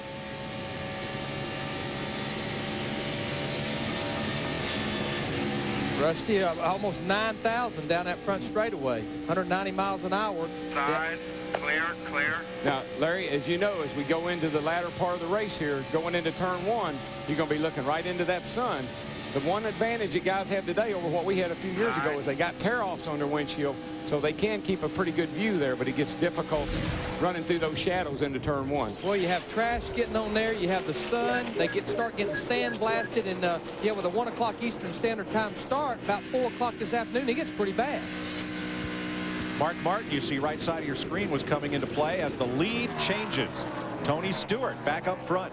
But Matt Kenseth in the 17, he looks like he just moved down. He saw Tony Stewart in the 20 catch him. Why sit there and run side by side and let everybody else catch up to you? Now, here's Kenseth coming back after him. Remember, in the last run of green flag racing, Stewart moved over and let Kenseth go. We thought there might have been a problem with Stewart's car. Apparently not. Still hanging outside. And Right now, the problem they have is the 97 car, Kurt Busch, all over the back of him. Dick Trickle released from the infield care center. He is okay. And you know, a driver, Junior always used to call me on the radio and say, boy, you ain't laying down on me, are you? About this point in the race is when you'd kind of like to say, well, I just want to hang in here and make it to the finish. But the spotters and the crew won't let you. Kenseth lets Tony Stewart get up there. They say, hey, what are you doing? Get back around him. Let's go. Yeah, you still got 100 laps to race here. They want to lead every inch of every race. Darrell, if you also remember one thing, too, every time we had the stopwatch on you, the more we talked to you, the faster you'd run. As long as you had a cheerleader in a car with you, you were worth about 3/10 more a lap. Well, I say it all the time on these telecasts. You can't encourage that driver too much. You can't tell him he's doing a good job too much. You just got to keep encouraging him. It really makes a difference. You got to let him know you believe in him. Whatever he's doing at that time, you believe in him. That's right. You the man, baby. You the man. Stay up on that wheel. You're making me proud. You're making me proud. I think you've heard that a few times. Yep. That line's working good, bud. Keep it up. My favorite line was, go get him, champ. Now, Matt Kenseth's spotter just told him that that line he's running on the bottom, though different from everybody else, is working well on the stopwatch. And that's just a product of the adjustments they made to the car. Maybe they made an air pressure wedge or whatever adjustment. If you could run the bottom all day, that'd be the perfect place to be. But after the tires go away, you got to slide around a little bit. You see the fog tracks. Actually, Tony Stewart in the 20s losing a little bit of time when you look at the interval right there. Tony running the high side, Matt Kenseth in the 17 running the low side. And you remember, then watch what happened. They called Tony and said, what are you doing? Get down there and run with him. And that's what he's doing right here through 3 and 4. You were down there all day. What are you doing up there sliding around the top? Get back down on the bottom. And wherever Tony goes, Kurt Busch is his shadow. And right now he's starting to reel him in a little bit. Now here's the deal. You run high on one end and low on the other, because that's just the difference in the design of the track. Maybe there's a lot of grip up high in 1 and 2. Run down low on the bottom, down in 3 and 4. Tell you, Jeff Gordon. You know, we haven't talked about him all day long. I don't know. Does it look like those flames are getting brighter? He's running in 12th place right now. He's just been kind of hanging out there about 9th to 15th all day long. Jerry Nadeau just in front of him at 11th.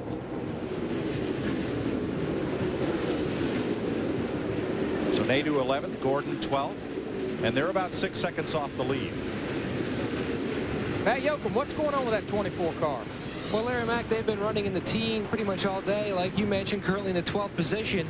Under that last stop, before they pitted, Gordon was telling his crew chief, Robbie Loomis, the car started out loose, and that's why those cars were getting by him so easy. He also mentioned that it feels like his car is actually in a wind tunnel, which I've never been in a wind tunnel before, so I don't know how that feels like. He said it feels like the car is bouncing around a little bit in the wind. They made a 4-tire change, went down on air pressure in the left rear, and also made a track bar adjustment half a round down.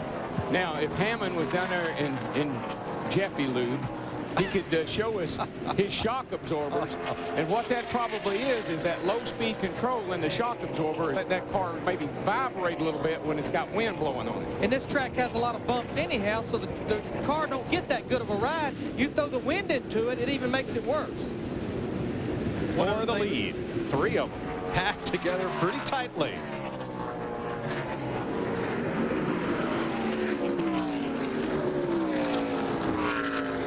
This is good racing.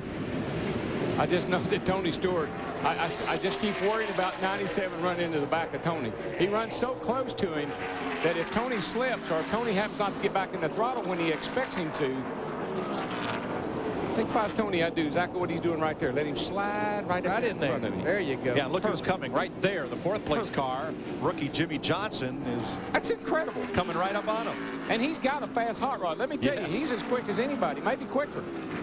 He's running the bottom of the racetrack right now through 3 and 4, and he's catching them. Bottom suckers. It'll be a 4-car battle for the lead when we come back. Kenseth, Busch, Stewart, and Johnson. Kenny, we got a big problem. What's wrong, Big Show? The car's running good, isn't it? You don't understand. It's bigger than that. Hey, buddy, what happened? I was just trying to squeeze in a little test drive. Kenny, you got a race on Saturday. What are you going to do? Oh, man, that's easy. Have the guys go get some Stacker 2, the world's strongest fat burner. Think that'll work? It has to. They don't call it the world's strongest fat burner for nothing. Nothing's faster than Stacker 2, the world's strongest fat burner. Now that's big time. 85 laps to go in the MBNA America 500 at Atlanta. Kurt Busch has taken the lead from Matt Kenseth, and Jimmy Johnson has taken 3rd from Tony Stewart. Let's show you the pass for the lead. Kurt just got back in the gas a lot quicker than Matt did. Got that little bit of momentum, and of course I believe there's probably a little bit of cooperation between the two of them right there. I'll let you go, bud. Jimmy Johnson has moved past Tony Stewart, putting the rookie in 3rd. That's an amazing run. Man, you're doing the best job I have seen you do yet. You know that? Got a good hot rod, man. Just trying to be smart here. We'll be fine. We still got a ways to go. We've got a long ways to go yet. A long ways, but you're doing a good job. Can you hang in there that long? Yeah, I think we'll be all right. Not going to fall out of the seat on me, are you? I'll try not to. Little dry humor. That right there, that will build a fire on that driver quicker than anything. That's just what I've told you. They used to call me all the time and say, "Y'all, you ain't laying down on me, are you, boy?" And I'd say, "I'll show you something." But you know what I'm hearing between Chad Knaus, the crew chief, and Jimmy Johnson, and they're only 4 races. I hear chemistry there. They got a good relationship. A lot of respect. That's what'll keep them running up front. Well, if I was Jimmy Johnson, I'd be thanking the racing gods that I ended up in the situation he's in. Driving for Rick Hendrick, got a great sponsor, got a great crew. If he's got any talent, he's going to get a chance to show it. So we have 2 Fords, a Chevy, and a Pontiac in 4th. Let's go down to that pit and Matt. Mike, Tony Stewart has dropped back to 4th. Now, the head engine builder, Joe Gibbs Racing, Mark Cronquist. Now, you've done some work on Tony's teammate, Bobby Labonte's engine. What'd you guys do? Well, when Spencer got into Bobby there on pit road, he turned the motor. We don't know how much RPM because the tach was buried. So we just came in and there was a broken valve spring, so we just pulled all the rock arm, push rod, everything out of the motor, put another valve spring in there just to ride on and keep the valves from dropping down, took the spark plug out, and now we're riding around on 7 cylinders. So hopefully we can stay above minimum speed just to collect some points.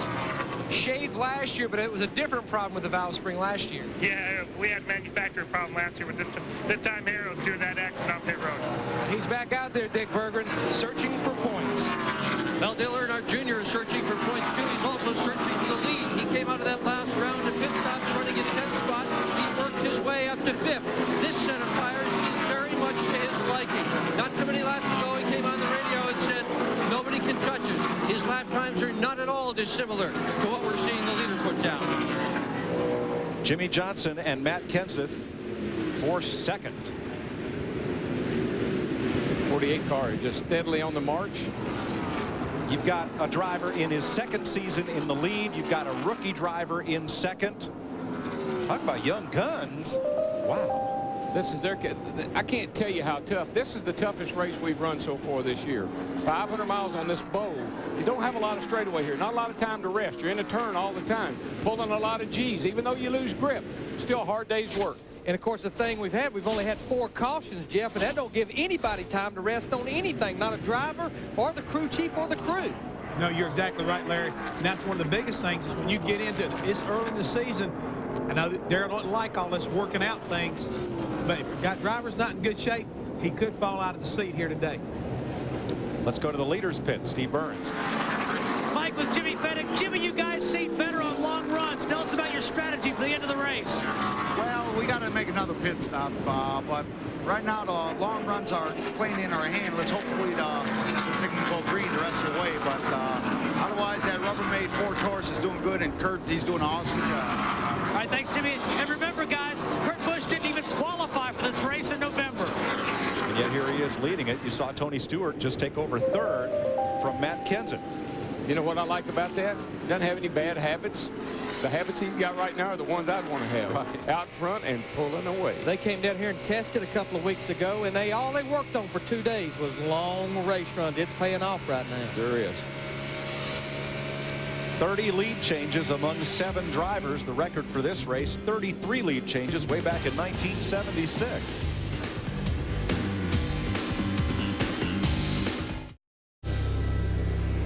.72 laps to go. Kurt Busch the leader, Jimmy Johnson, Tony Stewart, Matt Kenseth. If we stay green all the way, there will be 1 more pit stop. Let's have a look at 15th place Rusty Wallace. He's not happy. His car's nervous and jumping around, and he's trying to get under Nadeau here, and it cost him actually. Whoa, baby. Those gloves inside pretty much killed the story. Baby. Like I said, his car's nervous. Now he's mad. So there's Wallace, currently 13th. A lot of the over 40 crowd. Sterling Marlin, Terry Labonte right there as well. And yeah, they're kind of at the top of the second 10.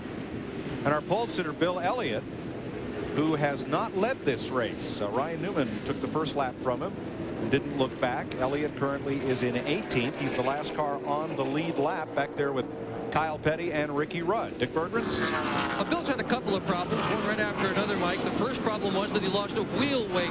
That caused a vibration, cost him some spots, but more importantly, it causes a driver not to have a good feel of the race car. Now, after the adjustments on the last pit stop, Elliott is loose. Very, very loose. Anderson just trying to hang on until the next pit round. A lot of smoke up in turn 4, and a car darting onto pit road is Harvick. But there was a lot of smoke there as he went off into turn 3. Boy, and he's in the garage. Looked like a lot of fluid into that high groove getting in that corner, but everybody seems to be getting through okay. Tony Stewart maybe pushed up more than anybody right there.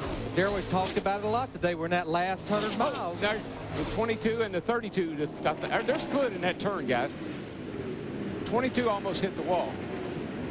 And now caution is out. Yeah, there's fluid up there. I mean, that car, yeah, there's another car almost in the wall, the 77. Turn 3 down there. Is that going into 3 about middle ways up?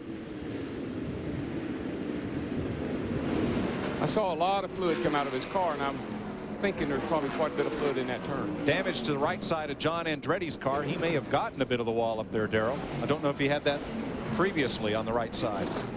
But we're under caution again. And here we are again. We're just fixing to talk about we're getting to that last 100 miles of this race. In fact, the 29 car thought they had a problem yesterday, really debated about changing that motor, and now here in the last 150 miles, we're starting to see a lot of cars make that left-hand turn into the garage area. Like I told you from the very get-go when we got here, Larry, this is a 500-mile race. I hate to keep hammering on that, but this is a real test for everybody, engines, cars, drivers. Long afternoon here, guys. 4 hours, pretty close to it. 5th caution flag of the day. Now we have 67 laps to go right now. So Larry, could this be the final pit stop? It very well could be. Again, we're going to have probably about 62 or 63 laps to go. DW, you got to trust me, my friend. Trust me. But when you leave that pit box, I want you to save me a little bit of fuel till we go green flag racing. Just don't tell me I can't make it. You can see my notes. If you just tell me how far I got to go, I'll make it. We can make it if you just save me a little fuel here under caution. I got to run good enough. I don't want to, don't want to slow down so much it doesn't do me any good, but I can make it. Pit road's open. Here they come. Yes, it will. Everybody for 4 tires and lots of fuel. Jeannie Zalasco. And here comes the 17 of Matt Kenseth, who was just told on his birthday that they might come up 2 laps short on fuel. So he is conserving as much as he can coming in. Don't want to mess with the car too much. He said it was just a little loose off the corner, but he doesn't want to risk tightening it up. So he's just going to get 4 new tires and see how far he can go from here. Steve? Well, Jeannie, Kurt Busch told Jimmy Fennick, I want this car just a little bit tighter. They're going to put about a half a pound in that right front tire. Let's go to Matt Yocum. And Tony Stewart in for 4 tires. They went back to their original setting. The Stewart is going to try to race the 17 off pit road. They did not like, remember he made that air pressure jump to the right front. He didn't like it. They put it back to Dick.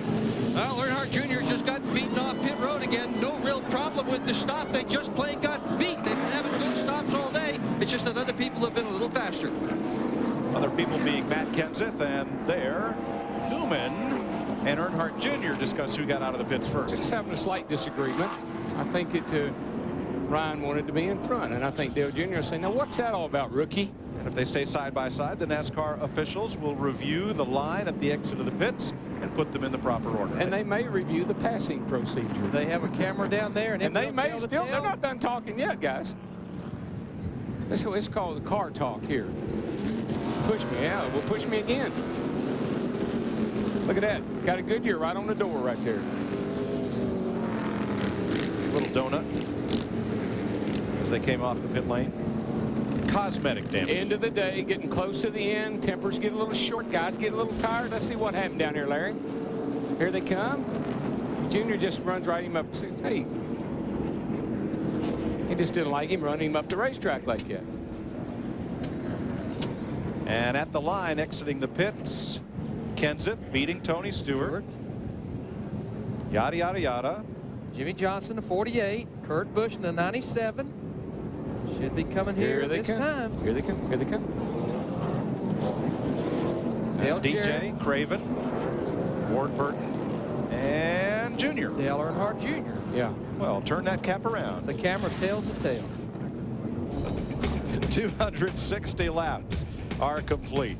65 to go in Atlanta. This is NASCAR on Fox. That tells me they are probably 4 laps shy of making it the distance on this run. Meanwhile, the other 3 Hendrick cars topped off as we go green. Matt Kenseth leads them around. Tony Stewart, Jimmy Johnson, Kurt Busch, Dale Jarrett. Now, a veteran, a guy got a little experience, he could probably stretch that 2 or 3 laps for him. But a rookie, he don't know but one thing. wide open. Put her to the firewall, and if it doesn't make it, y'all's problem. And that's how you would save throttle here, save fuel here, Darrell. You would roll out the throttle a little early, let that car roll a little longer, pick it up just a little later, just a little bit in each end, but you have to do it for a number of laps. You can't start doing it all at one time. Exactly. When you're coming down here and you're right up behind somebody like Dale Jarrett is right up behind the Kurt Busch, just feather up out of it. That draft will suck you along, and you're saving fuel all at the same time. But one thing you always told me, Darrell Walker, the best way to outrun somebody on fuel is have what? Have more than they do. Exactly right, man. You got to be working on that all the time, and you got to know how much you've got. You got to get it all too, though. That's the key. You got to pick up everything in the tank. You're supposed to hold 22 gallons, but the key is getting all that 22 gallons out of that fuel cell. Matt Kenseth, 30 years old today. Tony Stewart, 30 years old. Where do they fit on your list, Darrell? Young guns or veterans? Oh, I don't know. 30 years old is getting, it's kind of getting into the senior citizen category now. Look at Jeff Gordon. Okay. He's 30. Fair enough. One thing we do need to document, Ricky Rudd in the 28 car, he started in 37th. He had just hung on the lead lap all day long, just barely hanging on this last caution. They pitted out of the box. 1 lap penalty. Now he's back in 24th, 1 lap down. Yeah, he'd been really fortunate to be able to stay on the lead lap. So many times he was right on the verge of being lapped, but lost it all right there. 5 cars have fallen out of this race. 1, Dick Trickle, due to a crash. He is okay. 4 cars, though, have had engine trouble and gone to the garage. Still 56 laps to go, not quite 100 miles. When we talk about saving fuel and all those other things, you got to also, one of the things that you don't want to do on a super speedway like this, Atlanta, you want to let the car coast. Let it coast down into the corner. And if you're going to brake, you don't need to be using that left foot. You need to be using that right foot. Because see, look at him. He's got the gas down and the brake on all at the same time. That will not save fuel. Now, I used to be a left foot braker. And I told Junior one time, he said, you brake that left foot, boy? And I said, I sure do. He said, well, you got to quit doing it. I said, I can't. That's the only way I know how to drive. Came in the track the next day, and Junior put a big piece of plywood right in between them 2 pedals right there. He said, here, boy, see if you can drive that car now. And you know, Darrell, what I don't like to see about using brake at a place like this, we've talked about everybody pushing, not turning. The more brake you use, the more heat it builds in those front tires. Heat builds air pressure. More air pressure in the front tires, car's going to push worse. Push worse. And you saw that very clearly. He has a little bit of brake and a whole lot of gas. Kevin Harvick, last year's winner in an emotional victory. This year, he's out of the race. He's with Steve Burns. Thanks, Mike. Kevin, what happened to Goodwrench Chevy to put you in the garage? Something broke in the motor. It just let loose, no signs or anything, and really just kind of sucks, to tell you the truth. We just haven't got it all together here. We left the lug nut off. We got one official in the pits that's enforcing them. Some weeks they do, some weeks they don't, but that's just the way it goes, and we broke. Kevin, in happy hour, you said you were debating whether or not to change the motor. In hindsight, do you think you should have? No, I mean, that wasn't the problem. We had a vibration in the inner rear end gear, and we changed that, and that fixed it. So it looks like we had the same problem on both the 29 and the 30. See you next week. Thank you. 4 races in, Kevin Harvick has not yet had a top 15 finish. Here's Ryan Newman and Ward Burton battling for 8th. And I don't care how much you want to talk about it. There was no expectations, nothing to compare to last year when he hopped in that car. Had a great year. This year, a lot of high expectations, and they're not being met. Sterling Marlin right with them, running in 10th, the Winston Cup point leader.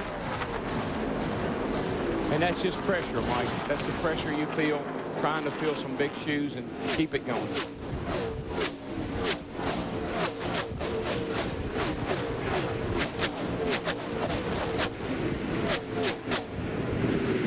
And as I think about that, it could be also the addition of another car. They got 3 cars this year instead of 2. And still have the 2 Busch teams going as well. Busch teams as well, so there's a lot of work going on up there.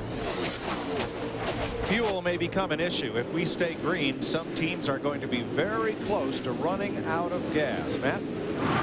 Mike, I talked to Chris Woodward, the engine tuner for Tony Stewart's Pontiac. He told me they are probably 2 laps shy. Stewart trying to win his first race here in Atlanta. Remember, he's on the longest drought, the longest winless streak since he won a Winston Cup race. Now 15 races. He is right in Kansas tire tracks and now looks high.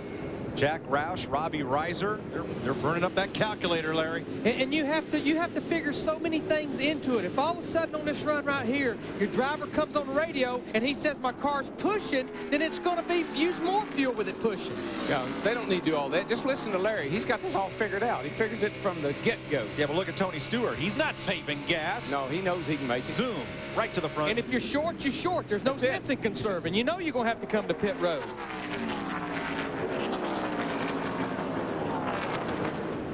48 laps to go. 7 different leaders now. 31 lead changes, too shy of the we can make it. Attaboy. All right, that is a great feeling right there.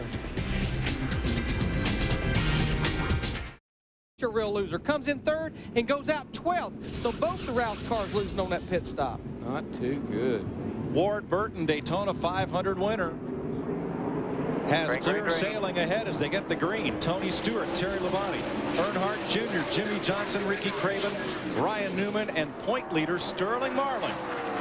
He has clear sailing, but he only has those 2 right side tires. And there's been a lot of guys that can handle 2 tires. Ward Burton, only one that can. Steve, why did the 97 lose so much ground? Well, that Jimmy Fennick told Kurt Busch as he exited pit road, we had a problem with lug nuts on the left rear tire, and that's why they lost so many positions. Here comes Tony Stewart, 4 fresh tires off turn 4. Ward Burton going to make that car nice and wide. Yeah, I don't see no way. There's no way you can hold off that 22 car on 4 tires. Matt, what's going on with the 24? Well, DW, that team did not want to see that caution come out because remember, he was one of the 3 other Hendrick cars. Jimmy Johnson stayed out, but the 5, 25, and 24 came in the top off. They could have gone the distance. They didn't want to see that caution. All that strategy for naught. Everybody now has the fuel to go to the checkered flag. Stewart for the lead inside of Ward Burton. I don't believe he can hold off those 4 tires on that good a race car. Not for long. I mean, 2 tires obviously can run pretty good, but he can't run good for long. Dale Earnhardt Jr. in that Budweiser car, he's up there with his 4 fresh tires too, all over the back of Tony Stewart at 20. 22's got some giddy up, I tell you that. Jimmy Johnson coming into the picture on the low side, then Ricky Craven and Ryan Newman. Needs to slide up right there, can't quite do it. Tony does, can't quite make the move. Boy, I tell you what, the 31 car and the 88 over there off of turn 2, ooh, that got exciting. Ward gets a good run off the corner, though. Got that high line up there on the outside. And the high line's a little easier. Whoa, trouble, turn 2. Big. Around goes Johnny Benson, and in the cloud of smoke, cars go spinning. Bill Elliott in the 9, and he's in the inside wall. Race to the caution. Side by side, it'll be too close for me to call. 20 car. Ward Burton. Ward Burton. 20. 44 got his lap back, but I believe the 20 car on the inside looked ahead to me. Benson moving. I think that was Bill Elliott. He just drove past, stopped against the inside wall. As once Benson got sideways, there's John Andretti. Once Benson got sideways, was smoke everywhere. Boy, and there's Elliott, the pole sitter. They were just really racing. The 31 just about put the 88 up in the wall over off of 2, and then that time somebody did get in. They're all wadded up over there. Well, they won't be ringing the bell at the pool hall in Dawsonville this afternoon. No, they won't. A lot of damage to Johnny Benson's 10 car. Guess who else is in that wreck? 36. Schrader? I think he is. No, I tell you what, that's Andretti's car, that yellow car. It's painted. He's going to make it back around. So is Jerry Nadeau. Yeah, Schrader wasn't in. That's all that yellow car. I thought that was him. There's Benson up high outside of Andretti. Over in turn 2. Ooh. Just gets loose. 43. 43. And then tips Nadeau to the wall.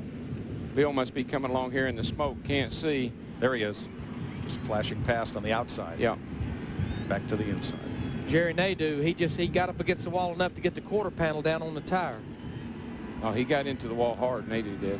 Darrell, explain. The back end on Andretti's car started to come around. How is it he hit Benson with the front end? Well, what happens is it comes off the corner. The back end starts to come around. You correct to the right.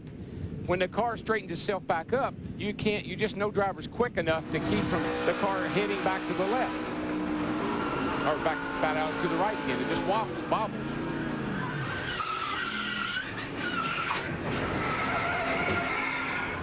Okay, Jimmy.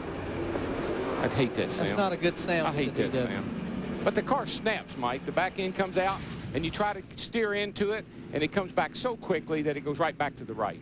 So you use up a lot of racetrack trying to get straightened out. If you're by, there's another car there. If you were by yourself, you might be able to save it. But when there's somebody there, you just shoot right back into them. One of the pre-race favorites, Jerry Nadeau, aerodynamically challenged after his involvement in that crash. Ward Burton is judged to have beaten Tony Stewart back to the line, but only by an inch or two. We're under caution at Atlanta. We'll be right back. We got a big problem. What's wrong, Big Show? The car's running good, isn't it? You don't understand. It's bigger than that. Hey, buddy, what happened? I was just trying to squeeze in a little test drive. Kenny, you got a race on Saturday. What are you going to do? Oh, man, that's easy. Have the guys go get some Stacker 2, the world's strongest fat burner. Think that'll work? It has to. They don't call it the world's strongest fat burner for nothing.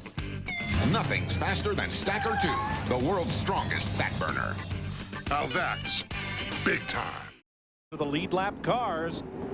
Here we go. Green, green, green. Green, green, green. Get up to speed. A little over 60 miles an hour. Start-finish line over 100 miles an hour. Oh, these 800 horsepower, it doesn't take long to get up to 170 mile an hour. By the time you hit high gear, you got it rolling, buddy. 31 laps to go. Car smoking back here in the middle of 1 and 2. I think that's Shauna Robinson. It is. She is running 12 laps off the pace in 36th position. Field comes back around with Burton leading. We've tied the record for lead changes in this race, 33. We're going to have one more. At least. Just remember, Ward Burton, he has those 15-lap extra laps on his left side tires, and Tony Stewart, he goes to the high side, working the high side. That's just another thing I love about the tires this year. I mean, last year you couldn't, or 2 years ago, you couldn't get 2 tires. You had to get 4. Now you've got options. You can get 2, you can get 4, you don't have to get any if you don't want to. How about this 8 car, Dale Earnhardt Jr.? He's coming to life here. These final few laps running the bottom of the racetrack.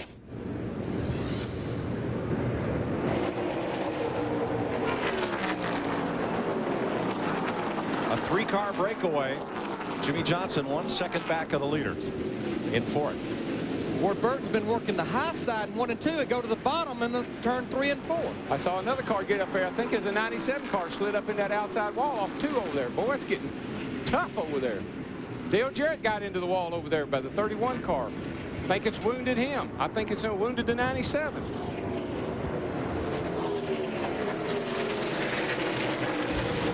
Let's have a look. What happened to Kurt Busch? Did he get up in the wall?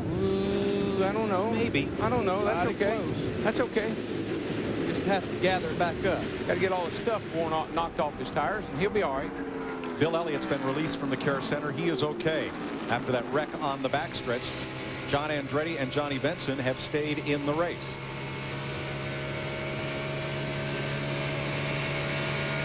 Now, turn 2 has become the trouble spot. Obviously, we've seen that a number of times. Watch the 31 down under the 88. And I believe he hurts this 88 car when he puts it up. 31 gets loose like we saw early. Doesn't give him a lot of room. I don't think he got into it, though. It looked like from earlier that they possibly did, but he lost a lot of ground. 1 inside, 10-4, I see it.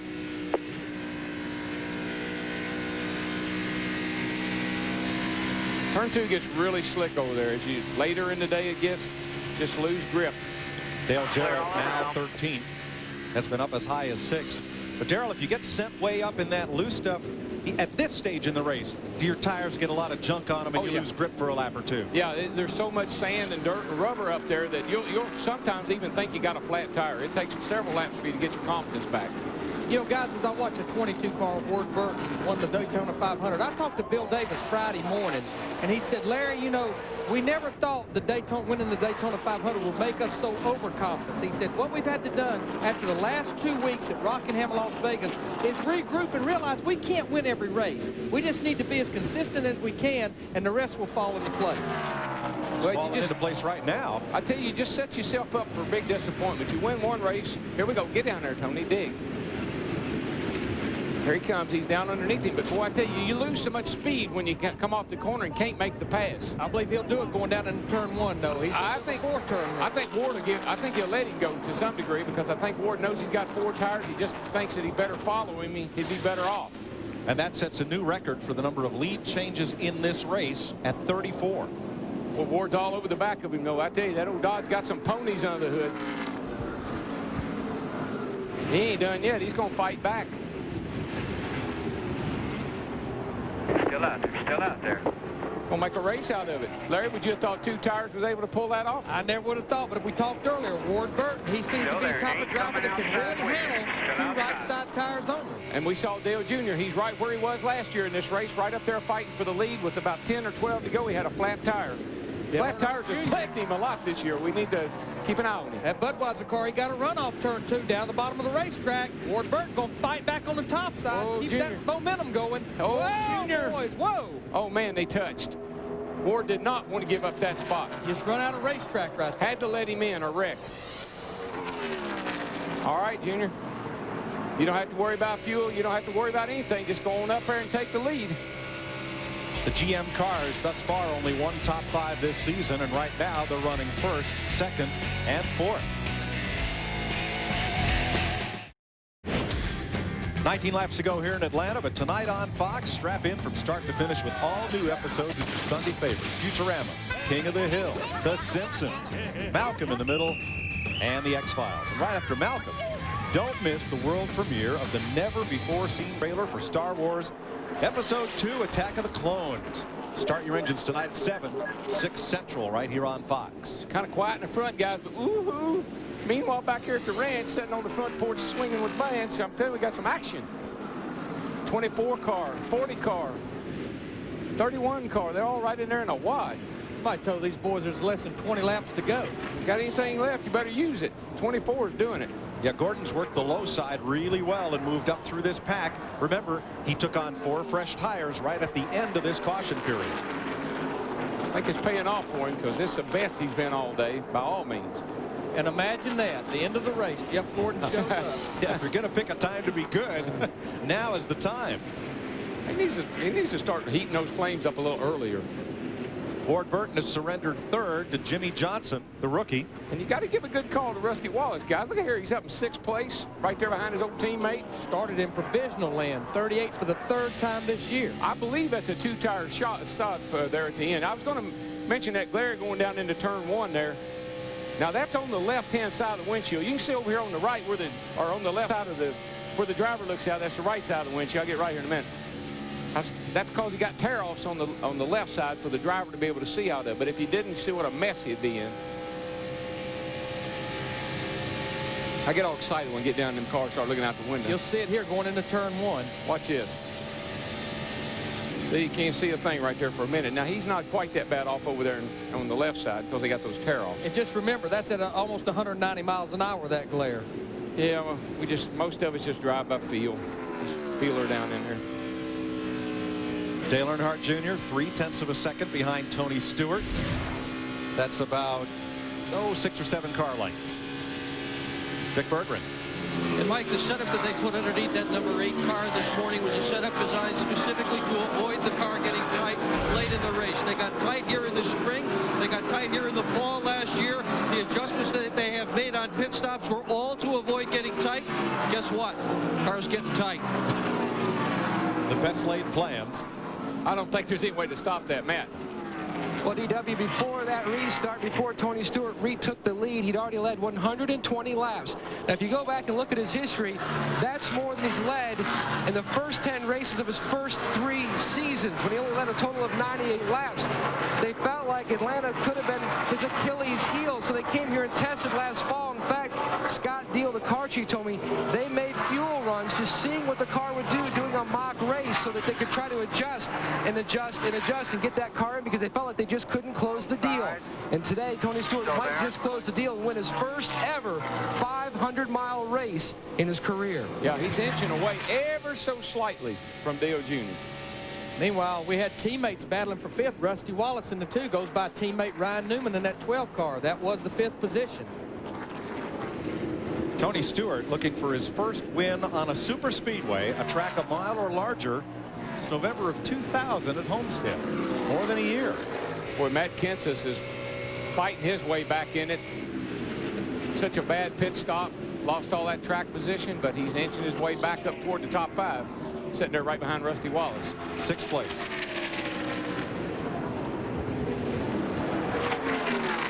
And the other hometown hero, besides Bill Elliott, Buckshot Jones, who's from Georgia, fought himself back onto the lead lap. He's in the top 15. Got a lap down, and what he did, he took advantage of having 4 fresh tires versus cars that had 2 right side tires, got his lap back, and now he's up here, as you say, in the 13th position. You know what? Of course, Ward only took 2 tires as well, so looks like I started to say that maybe Rusty took 4, but I don't see how he could have, Larry, and been up as 4 in the lineup as he was when he came in the pits. Kenseth coming underneath Ward Burton. 10 laps to go. There's 4 tires down underneath those guys. Down at the bottom digging. Right. 10 laps to go. It's been 4 races in Atlanta since the driver who was leading with 10 laps to go ended up winning the race. Well, there's something wrong right now because these guys ought to be running side by side coming down here to take the checkered flag. we got to get them tightened up. I hadn't been to a race here lately that they didn't come across here with 2 or 3 wide, seeing who won with a photo finish. Tony Stewart's running about as high as he has been all day long, keeping that momentum, running even high late on the exit of turn 2. Boy, and that is so tedious. I mean, here it is, 10 to go. You got to keep the speed up, got to drive hard. Junior's looking down underneath. Now he decided he's going to try to drop down, and he chopped a big bunch of that lead away by going low that time. It was 0.6 of a second. Now it is 0.4 of a second. Yeah, he made a huge run off of turn 4 there, down low. Yeah, that last lap, Junior was 0.2 quicker than Tony Stewart that time. Maybe he's sitting there maybe he's going to sneak up on him. 4th place. Come on, baby. Kenseth trying Rusty Wallace. There's no question Kenseth's got by far and away the fastest car, but he just lost all that time in the pits. And he'd be really disappointed. Right now he's 4 3/4 seconds behind the leader. And the longer he runs beside Rusty Wallace, that's going to get even bigger. I think the guy that's probably got his work cut out for him, I don't think Dale Jr.'s done with Tony Stewart yet. I think Dale Jr. is just sitting. I think Jr. knows he can drop that thing down. Work on for me, work on. Down on that white line. Craven around the 22 of Ward Burton. That's 6th place. His leaders are playing.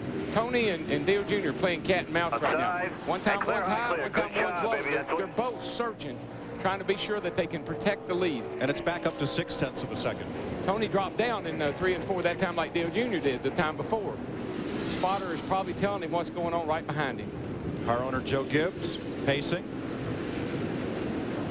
He definitely had the best car at Las Vegas last week and just didn't prevail on after that last pit stop. Got back there in traffic. All those cars were fresh tires. Only could get back to 5th. 24 car slowing down, guys. He just started slowing down, going down the back. Jeff Gordon.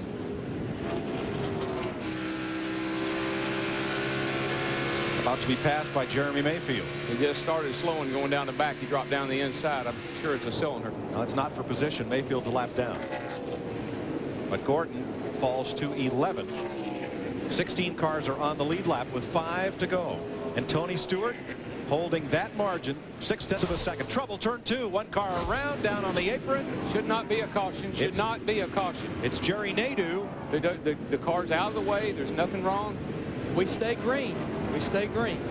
Should stay green. He spun it around and he kept on going. There are your young guns, Darrell. 1st, 2nd, 3rd, 4th. Like I said, late 29s or early 30s. You go figure it out. I never could. That's prime time, huh? That's when they're supposed to be at their best. Watch this. Jerry Nadeau's spin. He just was up there. And boy, he almost got right into Joe Nemechek in the 26 car. Looked like he was just so high. Darrell, he got up there in the stuff where you don't run, probably gets on your tires and just comes around. Picked up some stuff on his tires, Matt. And Matt, what happened to Jeff Gordon? Well, Mike, the problem for Jeff Gordon, he came on the radio about 3 laps ago and said, guys, it's starting to lay down. The motor's starting to go bad. 3 laps to go. He's going to try to ride it out as he falls to the tail end of the lead lap. I think he'll be okay with only 3 to go. As far as finishing goes, we got a car low. Who's that? Oh, that's Nadu. He's trying to stay down out of the way. Yep, he's just trying to make circles right now. Man, look down there and saw dust flying. Last time by, 2 to go. Tony Stewart, Dale Earnhardt Jr., their lap times was almost identical. Junior maybe just a little bit quicker. Tony Stewart trying to score the 6th win in the last dozen races here for Joe Gibbs Racing. You know, he had a great car at Daytona and didn't get to show it. He blew up right on the start of the race. Dominated down in Las Vegas. And here he sits looking like he's going to win this race today.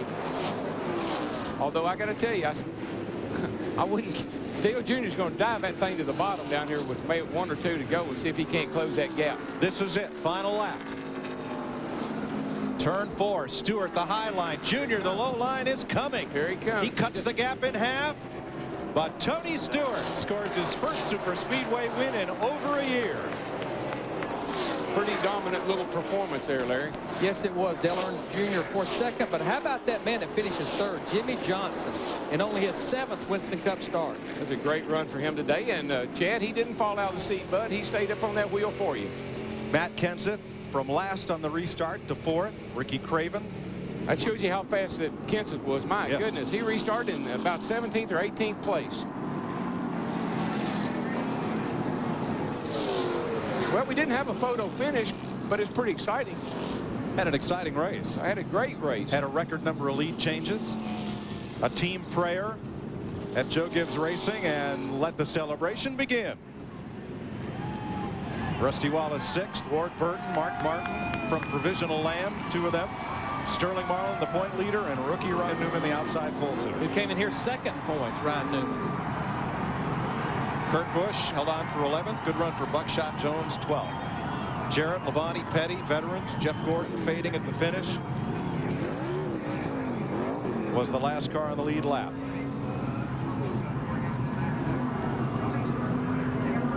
Tony Stewart lights him up. I like Tony Stewart. Joe Gibbs probably likes him a little bit more, but I like Tony Stewart. After the disappointment at Daytona, falling out of the race with just a couple of laps run, Tony climbed in his car and drove it. Not the race car, drove his car back to North Carolina just to kind of reflect. But they certainly didn't let up. He led the most laps last week at Las Vegas. He led the most laps here today, and he goes to victory lane. Matt? And Greg Zipadelli, how satisfying to finally beat this place. Not only score your first top 5 here, but to score a win. No, that's awesome. Thank you to everybody at Joe Gibbs Racing. Home Depot Pontiac was awesome. Guys did a great job. We unloaded. This car was awesome. Yesterday in practice, it was good. Today, we tried to screw it up there in the middle segment. We changed half a pound in the left and half a pound in both rates, and it wasn't any good. We put it right back to where we were last 3 stops, and she come right back to life. So pit stops were awesome. Guys kept us in the game all day, and you know, what more can you ask for? Our first 500-mile win. Everybody's kind of been asking, when are we going to do this? Well, we just did it, and thank you. Congratulations. Joe Gibbs Racing, back-to-back wins here at Atlanta. Hey, Mike, 1 Pontiac in the top 20. Well, but it was in the right spot, Darrell. The Pontiac Wide Track Attack Team congratulates Tony Stewart and the number 20 for his big victory here today at Atlanta. Our Pontiac winning moment is the pass for the win on Ward Burton. Pass it on. That's textbook. Set them up off turn 4, drive under them going into turn 1, slide up in front of them, and head to victory circle. He's tired. You can see it on his face. That's a hard day's work. But that's the best kind of tired to be, isn't it, Darrell?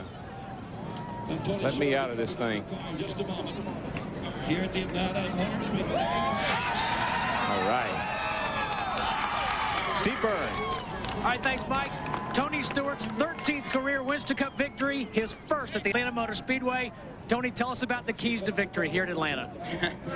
We just had an awesome car today. I mean, we Greg Zippadelli and the whole Home Depot team, we came out here last fall and tested, and we didn't spend 1 minute of any of the 2 days we were here, you know, working on qualifying stuff. We worked strictly on race setups, and you know, this thing drove great all day. I mean, we didn't change hardly anything. It was bad in traffic, but if we could get out front, and we had great pit stops today, the guys did an awesome job on the pit stops, and as long as we got out of the pits, you know, close to the front and could get next to clean air, we could go. How about the driver? He did a pretty good job. Any close calls today, Tony? No, they can plug anybody in Greg Zippadelli's cars and win races. I mean, I'm proud of what I do, and I'm proud of my job and happy about what I do, but you know, it's a team effort. I'm just a lucky guy that gets to ride these things on Sunday. We got our good luck charm Bob Nardelli with us today, so all the store associates are going to miss him on Sundays. We're going to make him go to all the races now. All right, congratulations, Tony. Let's go back to Mike Joy. Thanks, Steve, and welcome to our Home Depot post-race show here on Fox. Tony Stewart, a winner, a 500-mile race winner. Dick Berggren. Hey, Earnhardt Jr. Hey, there we go. Want to see a nice smile. How about that day? Yeah, it was fun. I knew we was going to have a good time. We always run up front here, and we just ain't been able to be around at the end for some reason or another, but we were today, and congratulations to Tony. He had a great race car. We were just a little bit too tight to catch him at the end. How does that happen? How did the car tighten up at the end? Well, being behind him probably wasn't helping a whole lot. When I moved up in a real good line, I thought it was going to catch him. He moved right into it, too. So it's real hard to be able to get the car to turn when somebody's knocking a hole in there in front of you. But I want to congratulate Jimmy Johnson on his best ever. That was a great run by him. A lot of good guys up there running real smart today. It was a lot of fun. He had a good run. He needed that. For a finish here, General Motors cars in the first 3 spots. Now that's a big turnaround. It really is. I thought the Chevrolets would probably do pretty well here late in the race, particularly with all the rear downforce they have. I really believe that Larry may not agree, but I think they got the rules pretty equal, actually. Well, it shows it each week. You know, when we saw the 2 Dodges in the top 10, of course, Ward Burton taking the 2 right side tires, making the gamble. Every make led today of the 4 that compete. Got to give a call to Kyle Petty. Look at there. He's 15th. Yep. And that's a long time since we've seen Kyle's name on the left side of the computer screen. Right. Well, we're going to pack up and head for Darlington and lead you down to Chris Myers with the Winston Cup standings. All right, thanks, guys. And Sterling Marlin hanging on to the lead. Ryan Newman second, but Tony Stewart, remember, last at Daytona, but jumping up to 5th. The victory really helps. And Jeff Hammond, I know he is an admitted slow starter. His crew very impressed. Talk about a mature Tony Stewart with the way he handled when things weren't going well. That's allowed him to win and be successful here. Well, I think you said it very well when we're talking about this victory lane, when he's talking about, hey, anybody can drive a Greg Zippadelli car. And I think that's a hats off to the crew and saying, man, I've got the guys behind me to get the job done. Today he got it done. Joe Gibbs, for him, a 6th win in Atlanta in the last 12 races here. Tony Stewart, the driver's driver, a guy who loves to drive, whether he was being paid for doing that or not. Back in the Hollywood work here on Fox. And don't forget, next week you see shifting to Darlington, your defending champ there, Dale Jarrett on Fox Sports Net, the qualifying on Friday. And then FX, NASCAR Busch Series Racing, Saturday, followed by Winston Cup practice on Sunday. Start your day with NASCAR this morning on Fox Sports Net, followed by Winston Cup Racing, the Carolina Dodge Dealers 400 on Fox. The wrap-up of everything later on NASCAR Victory Lane on Fox Sports Net. The Fox Network's your home for NASCAR. UPS, the official delivery company of NASCAR, delivers a chance to win 4 tickets to the 2003 Daytona 500. You'll see that on Fox. Just log on to foxsports.com. The key word is UPS Racing. General Motors coming in strong here with Tony Stewart winning, and GM has won 14 of the last 15 races here in Atlanta as Tony Stewart, his 13th career Winston Cup victory, and of course one of the favorites to win the Winston Cup Points Championship. As we wind up from Atlanta, there were 8 different leaders, a record for this race, 34 lead changes, 5 engine failures, a point of discussion throughout. All of the amazing Ford, Chevy, Pontiac led at one time or another. But in the end, it was Tony Stewart, the Home Depot car, winning in the backyard of Home Depot. We'll see you in Darlington. Thanks for watching.